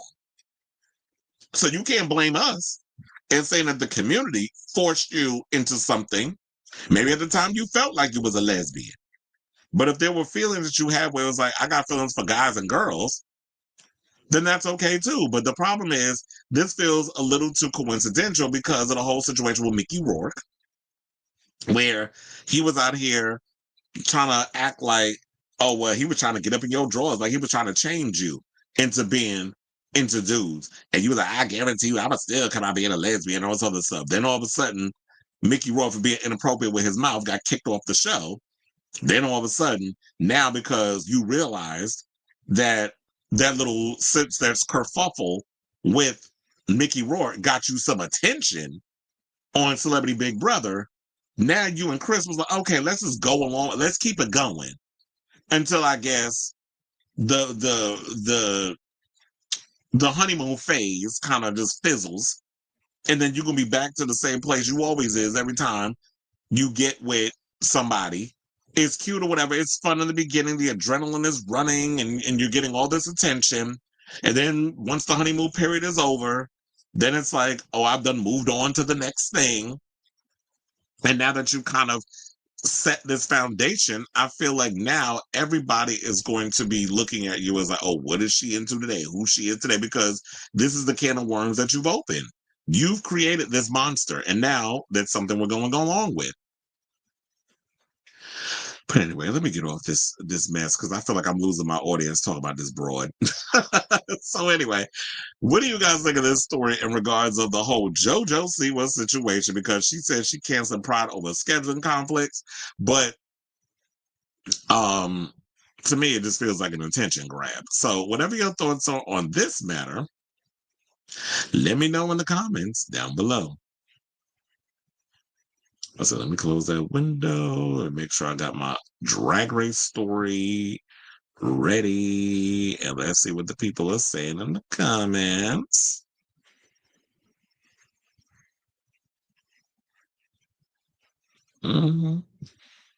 They said, yeah, in 2015. And I got to give it up for the queens who can have a career without going on drag race. Absolutely. Luscious Massacre.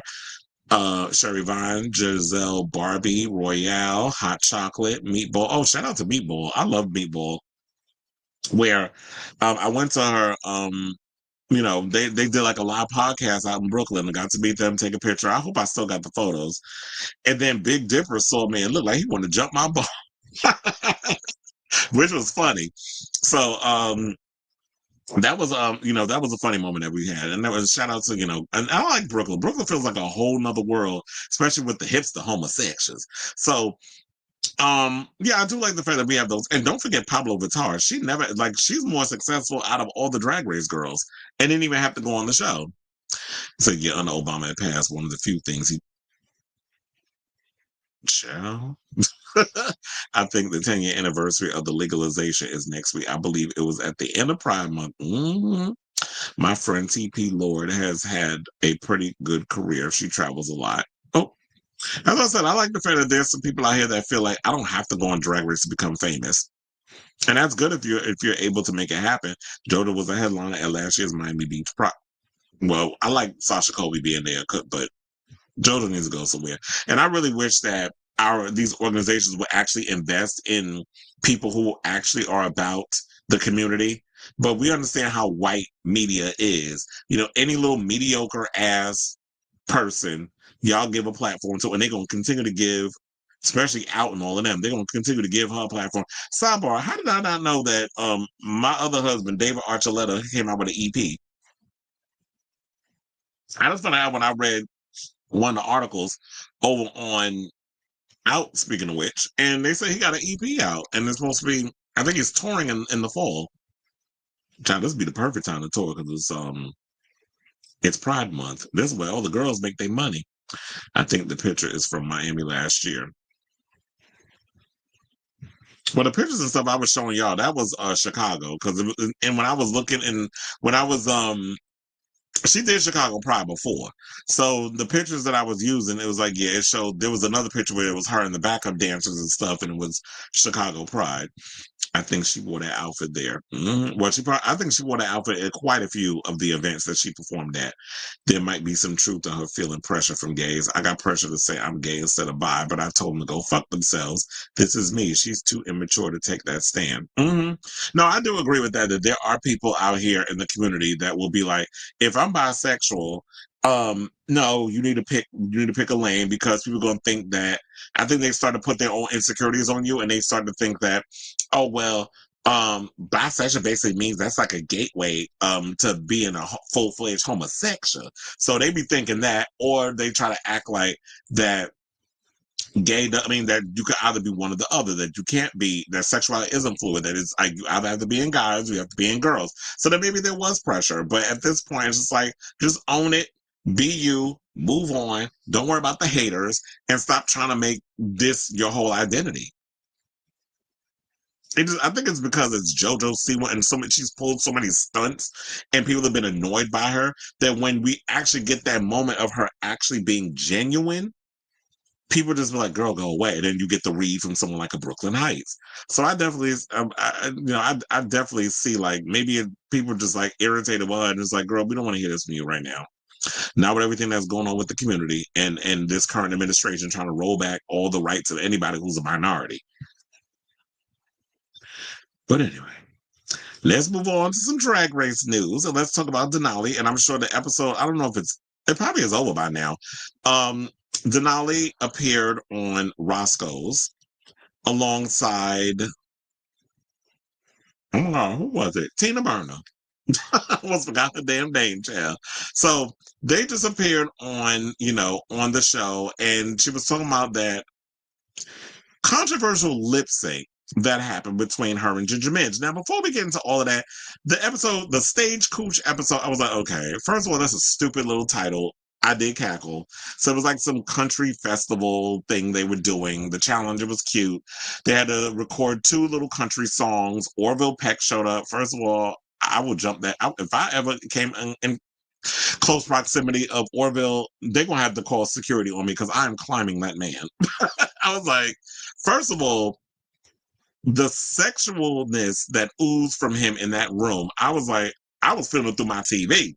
And the cackle of it all was like how the girls was fawning over him, particularly Alyssa Hunter, who was like, "You got a boyfriend?" Like right out the gate, he was like, "Yes," and started laughing. And then any little thing he would say, Denali getting all wet in between her legs and stuff.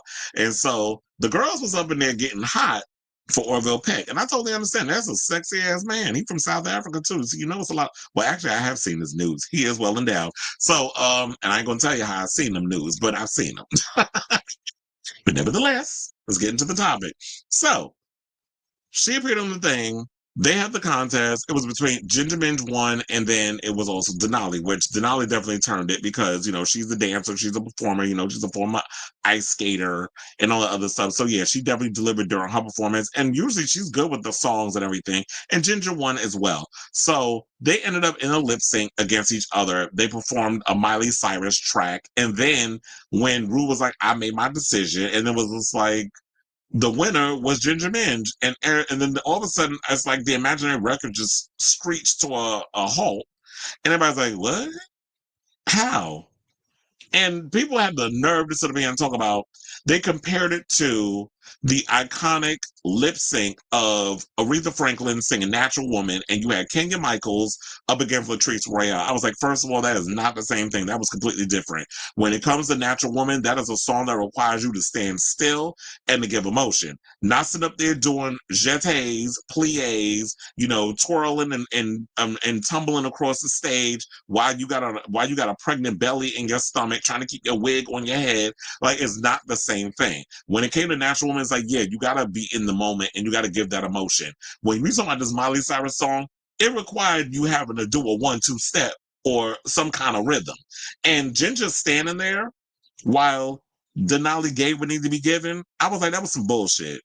To me, it definitely reeked of production is literally working hard and in overtime to make sure that Ginger makes it to the finale or the semifinals and the finale. But I'm sitting there like, Ginger was doing well enough that she would have made it regardless. So I don't understand why, but I guess they think that something's going to happen where they left free reign before, where there was a situation where y'all had like the little thing where the queens could vote and y'all thought that Shangela was going to win at the time, and they determined they wanted her to win, but then they threw a wrench in the situation and she didn't win. So now production wants to control the narrative of who they want to make it and who they don't want to make to the semifinals. And so they're trying to really make sure that Ginger gets high enough points that she's automatically secured to slither her way into the finale or the semifinals, I should say, which happens after next week's episode, which I have to say, after I saw a preview of next week's episode, this got to be the stupidest freaking challenge. They're doing like a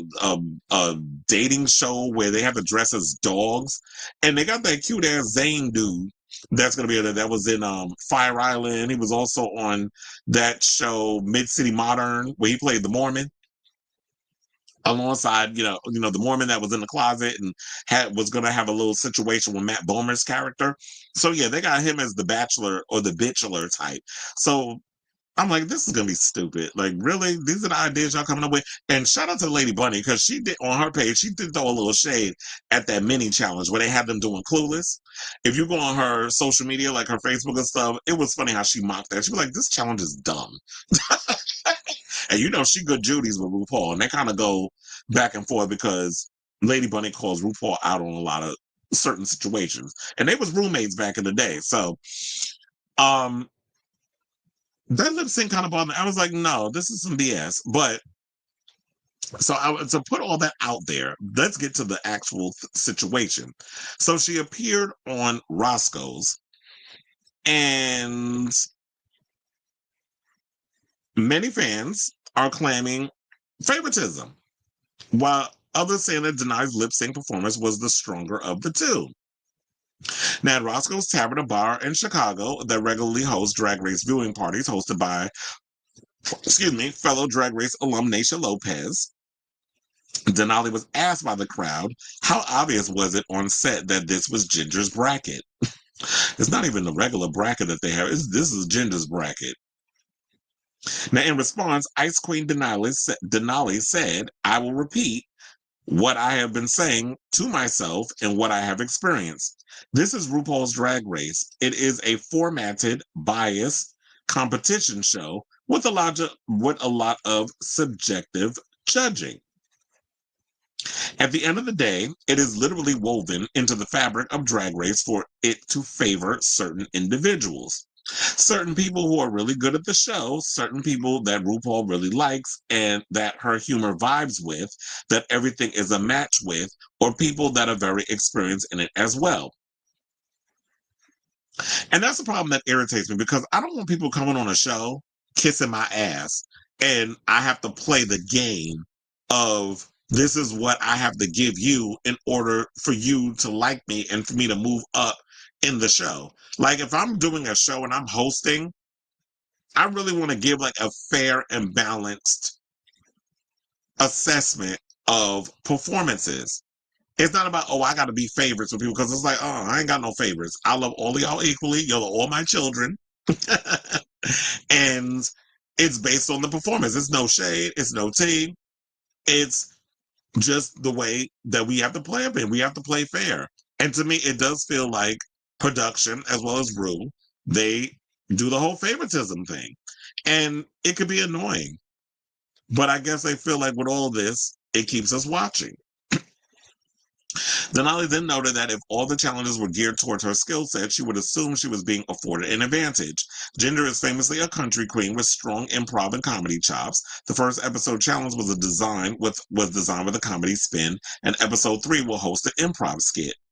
Saying, quote, you guys are not unintelligent. You guys have been a part of this show for a long time. You understand it. This is what the All Stars 10 Queen said. However, with saying that, Ginger Minj is extremely good at Drag Race. This is what Denali continued. I would not want to take away at all her ability to do really well in this show, and we saw it.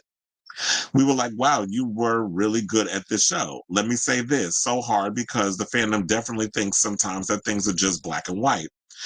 And says, Two things can exist in once. This show is built to favor people. Those people can also be really good at this show. That's all I will say on that. Because we could definitely see like they have an idea of who they want to make it in the finale. Which is why I've even said that I'm kind of on the fence of who do I think is going to make it in the finale. Even Bob the Drag Queen kind of determined because he did it in he did sibling rivalry with Naomi Smalls because you already know Monet is filming The Traitors season 4. So she's not able to do the shows and all the stuff that she's supposed to do. And she gave her top 3 who she thinks is going to make it. I wanted Denali to make it, but I do feel like it's probably going to be Diabetti, Acid. Well, we have to see if it's going to be Acid. Diabetti, Acid, and of course Ginger Minj. But if it was up to me, I would want to see Diabetti, Ginger Minj, and Denali. Those are my 3. As much as I like Acid, she's really got to step it up with the points in order for her to make it to the semifinals.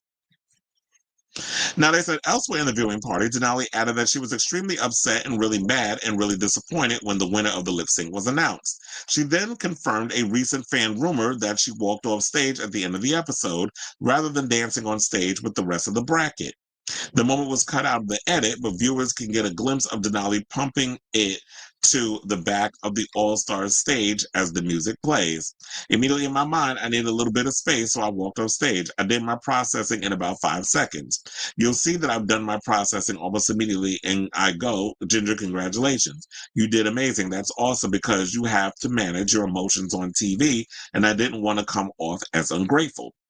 Now, Chicago's Ice Queen then added, and I know I ate that lip sync, period. Yes, you did, niece. Now, some of Denali's Drag Race peers have weighed in on Ginger's favoritism from RuPaul and the producers. And speaking of which, this is the clip that I was telling y'all that I have of Bob the Drag Queen giving her overall assessment of what she thinks about that lip sync. I was like, let me see if I find it. I don't know what's going on. Hold on. All right. Yeah, I think it'll be Ginger Minj. Hold on. Let me rewind that back some. And then we'll come back. Yeah, I think it'll be Ginger Minj, Acid Betty, and Diabetti. Especially because now the next week challenge is like country bumpkin. I'm a country bumpkin. Like, but I also just like, feel like this is, are they like, okay, first week musical theater, second week country bumpkin, third week being a drag Glamour queen from Toad. Florida, yeah, fourth week glamour toad, fifth week wearing an ugly interest look on your third run on, like, what the fuck is this? I know. What the fuck is that? I hate it. What? This is I know. This is when I'm like, oh, I would not want to be on this fucking bracket.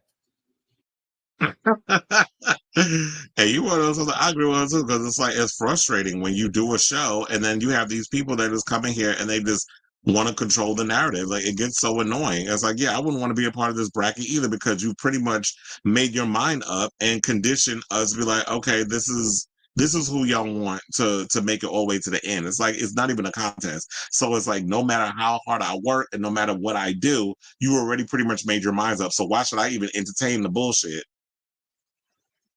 Then Karen Thrax jumped in the conversation and said, leave Ginger Minj alone. Oh my fucking God. First of all, nobody's bothering Ginger, and nobody's not necessarily blaming her. We're not blaming Ginger for the fact of what's happening because it's not up to her. She's not the one that is controlling the narrative of the show. This is up for production, the editors, and RuPaul. Those are who our energy should be going towards.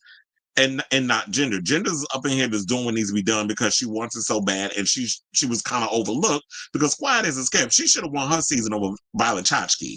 I don't understand how Violet won. Yes, Violet's a fashion girl, all the stuff, and Quiet as has also been kept. See, her season was kind of mid. But if we really want to talk about a girl who really ate during her season, it should have been Ginger Minj. But y'all didn't want a fat girl to win. So now, all of a sudden, y'all want to make up for all the years y'all overlooked her. Same thing y'all did with Roxxxy Andrews, which we're going to get to that story after this one. But people was going in on Kyron on her comment. They said it's not a season of American Drag Race. It's not rooted in deep fat phobia. MIB and Ginger got insane hate when they wouldn't if they were skinny and conventionally attractive. Another person said, you were also the recipient of Rue's favoritism. So they're going in on Miss Kyron. Another person said, worry about your own franchise, you beans and toast, bitch. I'm like, damn, why y'all have to go in there and say be that shady? Another person said, Dolores Van Cartier. No, that is not your name, child. If you look, if you know, you know. One person said the way Denali, Dolores Van Cartier said the way Denali hasn't posted a thing about telling fans to lay off GM is as insane as her fans.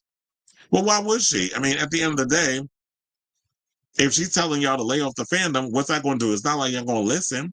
And plus, if you actually watch the Roscoe's viewing party, she addressed it. So what else is she going to say? Another person said, notice how it's only the favored ones standing with Ginger. How convenient. Anyway, justice for Lavoie. I always knew she was a real winner. That's what I'm saying. Because first of all, I'm still bad over that season that y'all overlooked Lavoie. How y'all give it to Kyron Thrax? I'm like, no, that's another one. Like, Rue, you be getting on my nerves. I don't know if the wigs be on too damn tight, or whatever the case is. But we all know Lavoie should have won that last season in UK. I don't give a good goddamn what nobody say. That's what my pick was. This is why I'm like, it's time for, as much as I'm entertained by the shenanigans of RuPaul's Drag Race, we definitely need more drag shows on TV. Because the way y'all be out here doing people,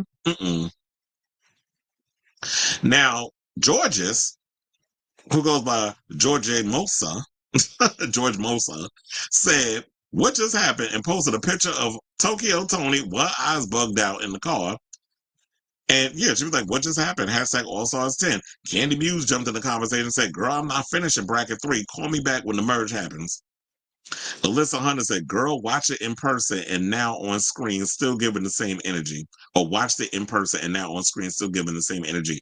Mistress Isabel Brooks posted like this emoji, of like a shocked emoji. Well, look, I'm looking forward when they merge all the girls together and see like what happens during the semifinals. Ginger Minj posted a picture where she says, well, I have everyone talking about me, why not just advertise some stuff? And had a picture of her dressed as remember Bette Midler in Hocus Pocus? That's kind of like the look. And then Willem posted in the comments, she was like, question, since we all here and wondering, do you think you won those lip syncs too? You were there, what's your take? The Macarena wrote, she won. Drag is not a fucking gym class.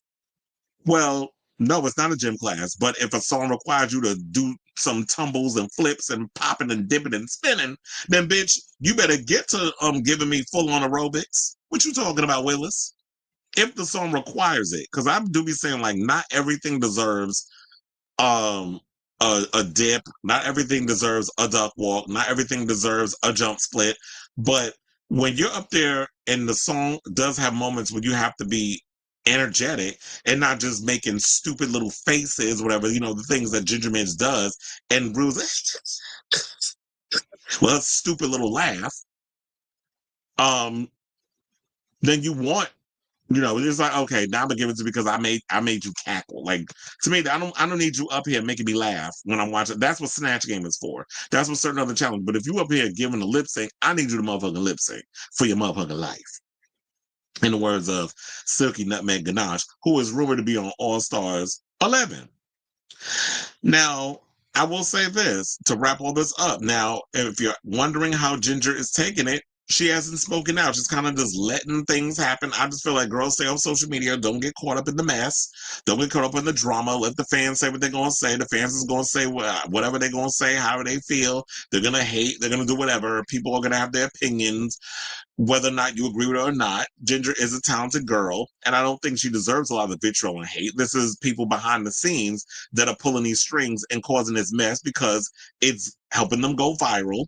It's getting us talking about it. We're creating whole little videos and segments on it. And so we're doing the job that the show wants us to do. And so I'm looking forward to when we get to the semifinals. So it's not even the purple bracket. This is basically the ginger bracket. And we'll find out who will be joining. Aja Bosco, Irene the Alien, George's Lydia Butthole Collins, and Mistress Isabel Brooks after next week's stupid episode where they're going to have them doing a dating show dressed as drag queen dogs. So I definitely want to hear from y'all. What do you guys think of the story? Were y'all just as irritated by that episode as I was? Whatever your overall thoughts are on the Denali versus Ginger Minj lip sync, let me know what you guys think of this story in the comments down below. Y'all, I forgot to add the thing back into the thing. There it is. Let me know in the comments down below, bitch. Because I was like, I wanted to show you all that other stuff. But anyway, so, okay, let's go to the comments and see what the people are saying.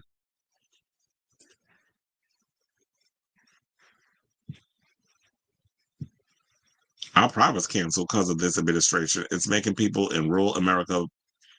That's sad. What's going on? Meanwhile, a friend of mine sent me something about Thailand Pride.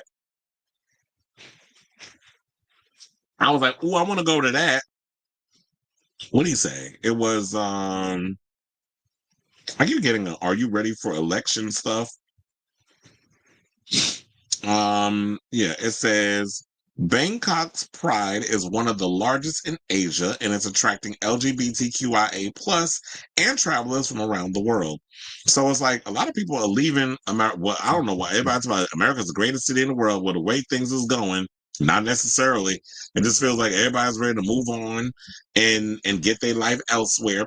So there's two things I want to do before I leave this earth. I want to go to Pride in Spain, and I want to go to Pride in Thailand. So those are two places I would love to visit. Where all the lady boys be at. New Jew for my girls, little lady boys and girls. I actually really enjoyed this episode until we got to the lip sync. The song was a chop for me. Denali was doing too much. Ginger barely did anything. People don't like this bracket for a reason. I do wonder why people don't like this bracket. I would genuinely like to know why. Maybe they don't feel like there's strong enough girls on here. Miley has one of the biggest discographies, and they chose a Meet Miley Cyrus. Yeah, because I wasn't even familiar with that. I'm like, what is this song? I expect them to do something from either Plastic Hearts or Bangers. Maybe that was the cheapest song as part of the because they were talking about Miley's an ally and stuff. Well, if she was an ally, why y'all did that blasphemous ass song? There was so many other songs you could have picked from that catalog. So I definitely agree with that.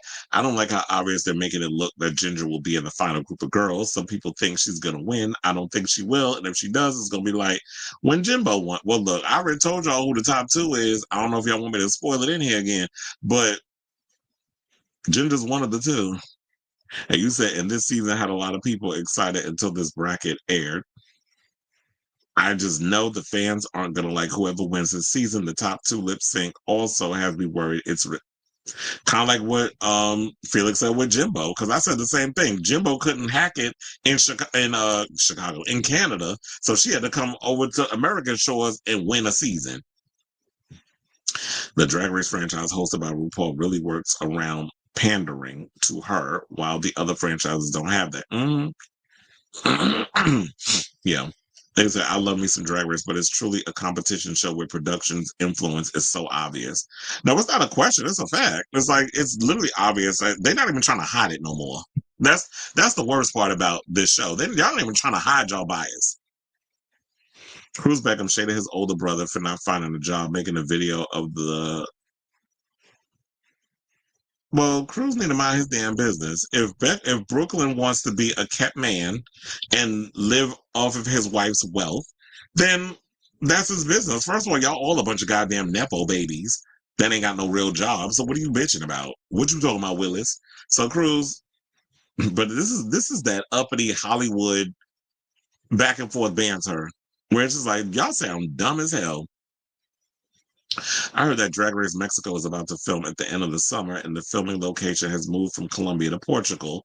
There are also rumors of a second Global All-Star season. Chill, please. I just need them to figure that Global All-Stars was trash, so hopefully it'll be a whole lot better.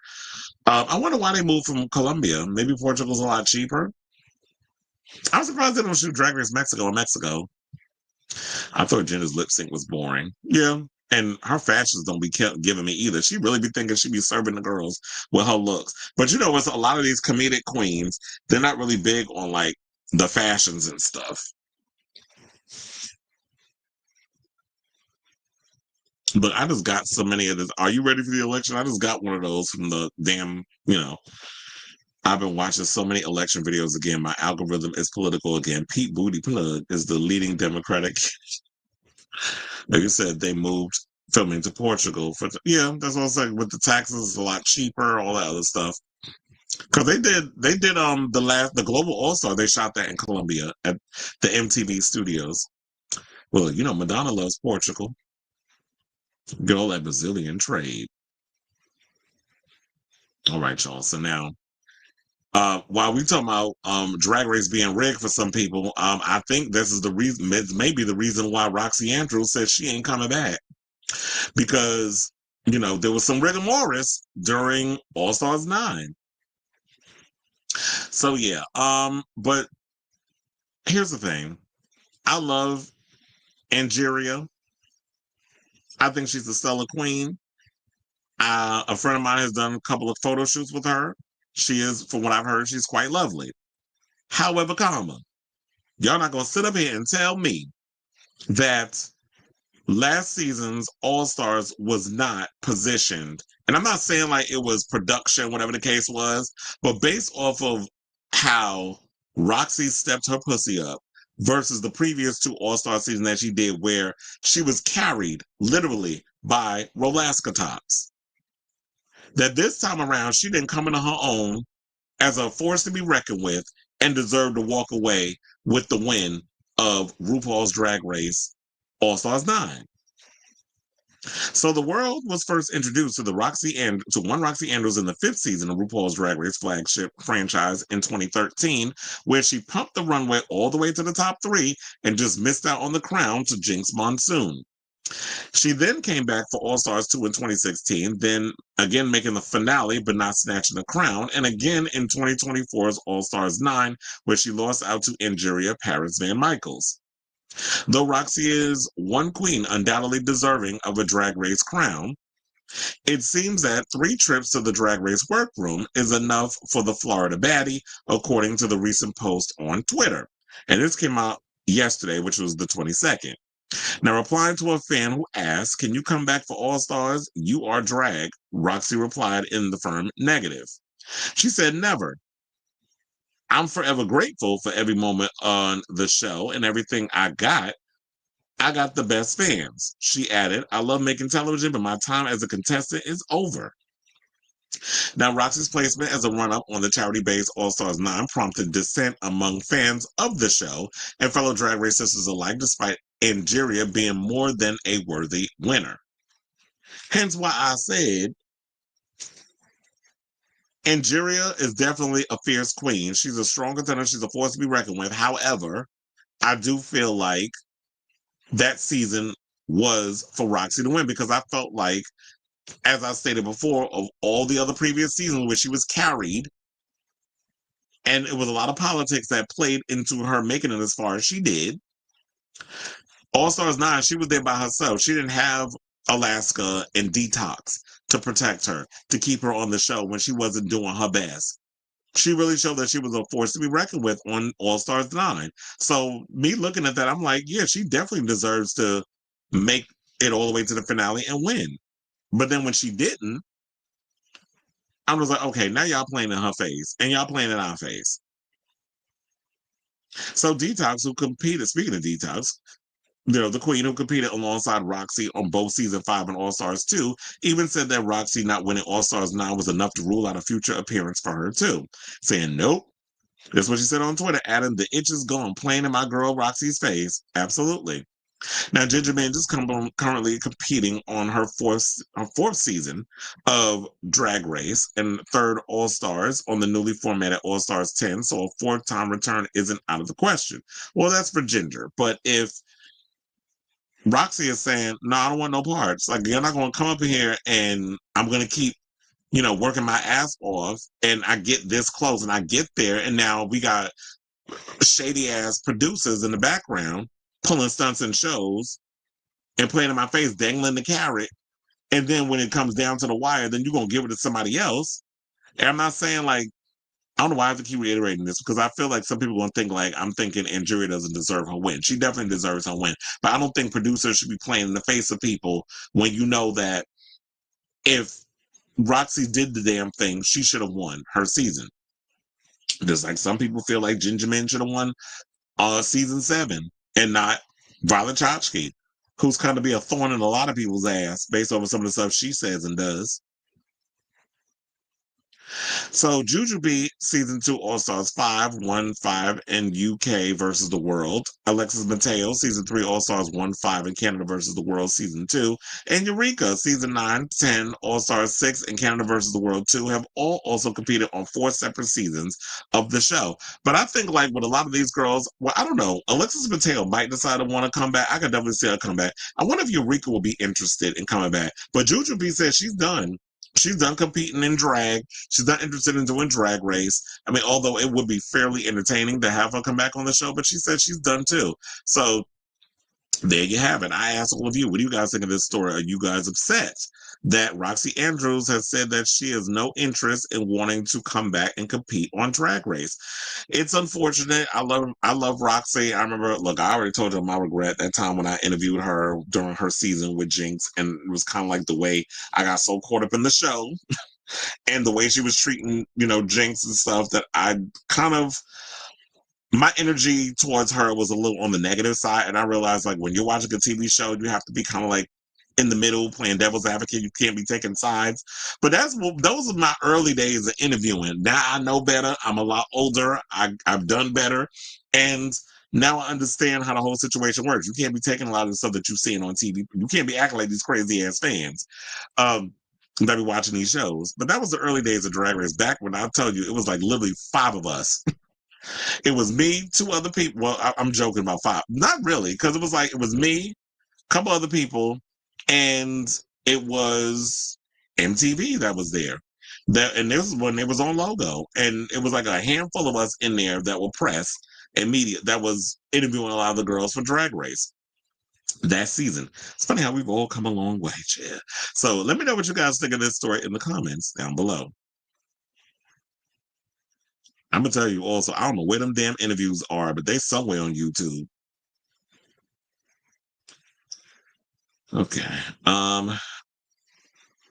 Yeah, I heard about that. They started filming Crystal Lake. Not only that, they're filming Crystal Lake, the series. They also started filming the new Carrie series with Mike Flanagan.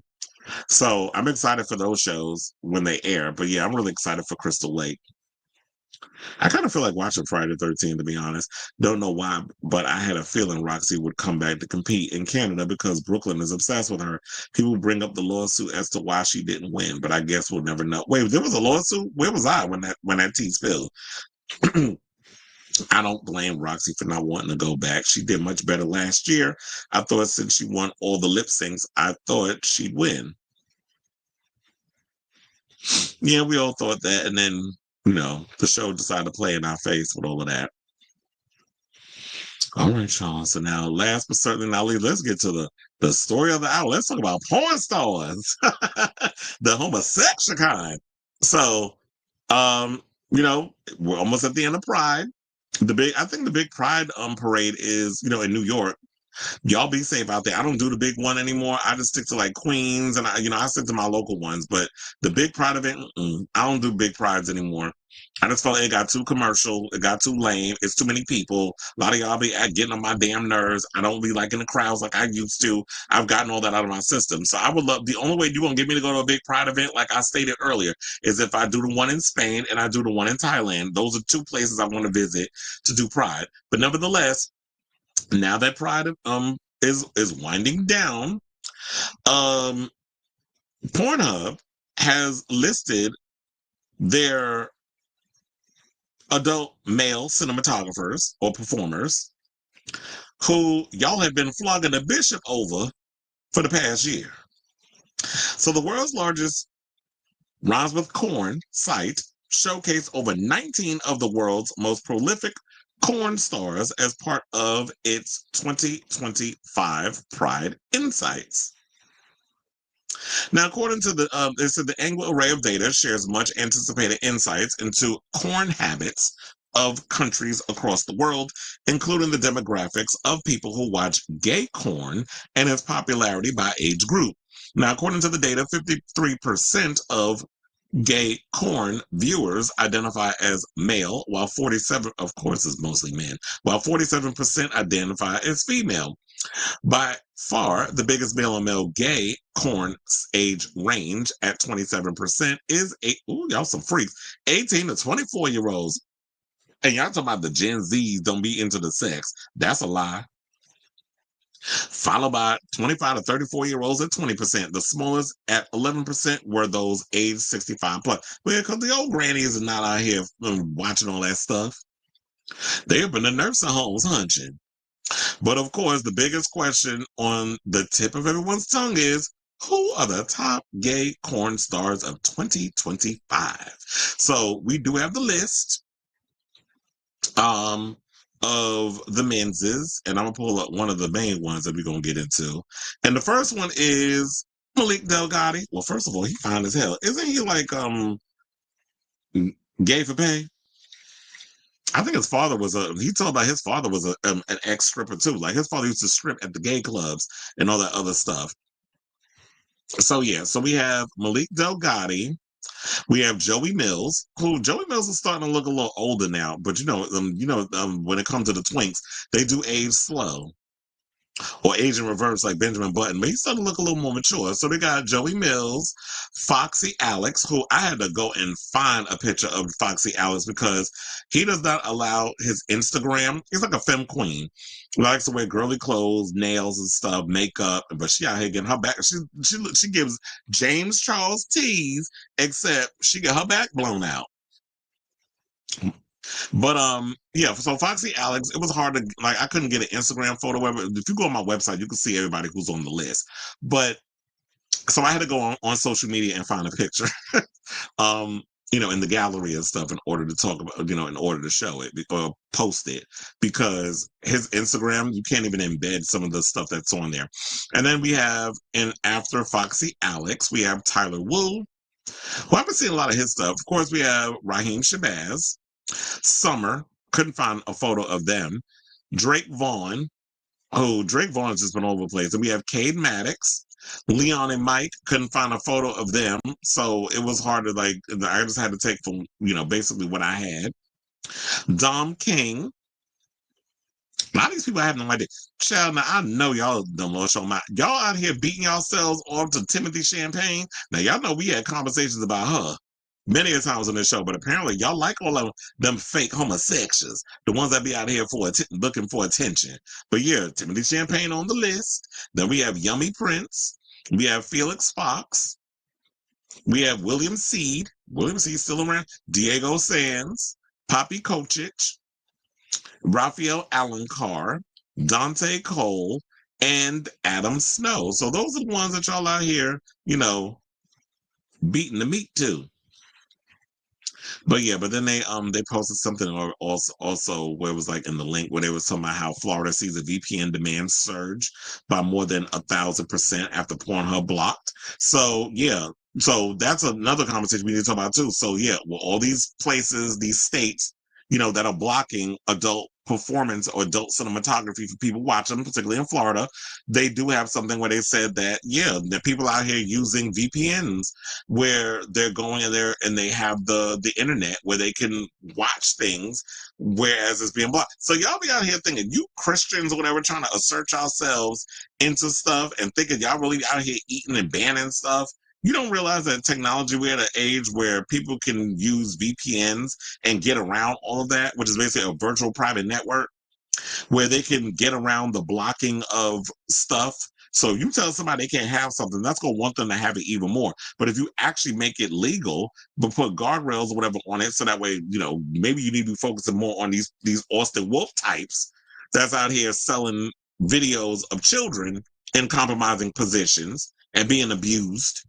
That should be your primary focus, not on people who are just enjoying pleasuring themselves to whatever type of fantasy that they get off on from what's in, the social media Pornhub zeitgeist. So instead, but y'all want to be out here, Florida want to be out here policing when people watch. So yeah, they were talking about in a bid to bypass the block, porn viewers are now turning to VPNs in search of access to the now censored market. VPNs allow people to hide their locations, browsing their web incognito. As reported by Forbes, VPN mentors shared that they detected a surge in 1,150% in VPN demand in Florida in the first few hours following the law coming into effect on January 1st. They described the surge as staggering. Well, yeah, it's like when you have these people, when you ban stuff in places like Florida or even Utah, which is Mormon country or Mormon town, you're going to see a spike in VPN demand, especially when people are trying to low-key get off on certain situations. So yeah, there you have it. There's a list, and people out here illegally watching their favorite artists or favorite stars get off, getting around on VPN. So I definitely want to hear from y'all. What do you guys think of this story? Do you agree with this list? It usually sounds like the same old of models that are always on the list when it comes to adult cinematography, like especially when we talk about people like Dante Cole, Raphael Alencar, Diego Sands, William Seed, Felix Fox, Timothy Champagne. You have Cade Maddox, Drake Vaughn, Raheem Shabazz, and and Joey Mills and Malik Delgado. It's like the same old models. Like, yeah, it's the same old. So I definitely want to hear from y'all. So let me know what you guys think of this story. And what models do y'all actually flog the bishop to and would have liked to have been on this list? Let me know in the comments down below. Not gay porn stars. Wait, hold on.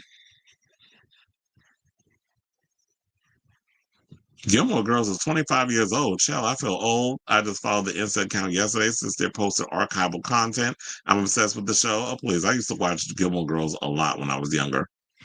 Do you remember that lawsuit about how all the queens on All Stars 9 were menaces? Oh, yeah. I totally forgot about that.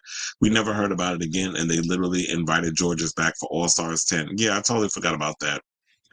I love how you included pictures of the corn stars, but didn't include the Azealia Banks tweets. I like looking at pretty pictures. Yeah, I was like, I thought about it. I was like, should I bring up the Azealia Banks tweet? But it's like, yeah, I had to bring the models and all the other stuff. Colby Jansen, is he still around? I only occasionally look at one name on that list, Leon and Mike. Everybody else is overhyped and or problematic to the point of not being worth the beat of meat. But funny enough, I'm like, who the hell is Leon and Mike? I have to look them up. I haven't been on the hub in over 2 years because of the ID verification, and I never feel like getting up and looking for. But I love Cade, Drake, Malik, William, Dom King. Yeah, I don't even go on Pornhub. Like, I just thought that a lot of people don't even really be using Pornhub and stuff like that. I know I don't. But whatever, child. All right, y'all. So now we are at the end of today's show. I want to thank you all for tuning in. Thank you all for tuning in to today's show. If you have not already, hit that like button. Please do me a favor. If you're new to the channel, hit that subscribe button. Also, be sure to smash the notification bell so that way you know when we go live with a brand new episode of Kris Avalon Unfiltered. I'll be back tomorrow with a brand new episode. God forbid, if there's some good tea to be out here spilling. It took a lot to get today's show together because a lot of news was coming out really slow. So hopefully tomorrow will fare better. I'll definitely be back on. Don't know what time, but if I can gather enough topics together, you already know I'll be on. So yeah, hit that like button. Thank you all for tuning in. Love you all for watching, and thank you for continuously supporting this mess, or I should say this messy show. And yeah, love you all. Until next time, which is 24 hours from now. Ciao, darlings.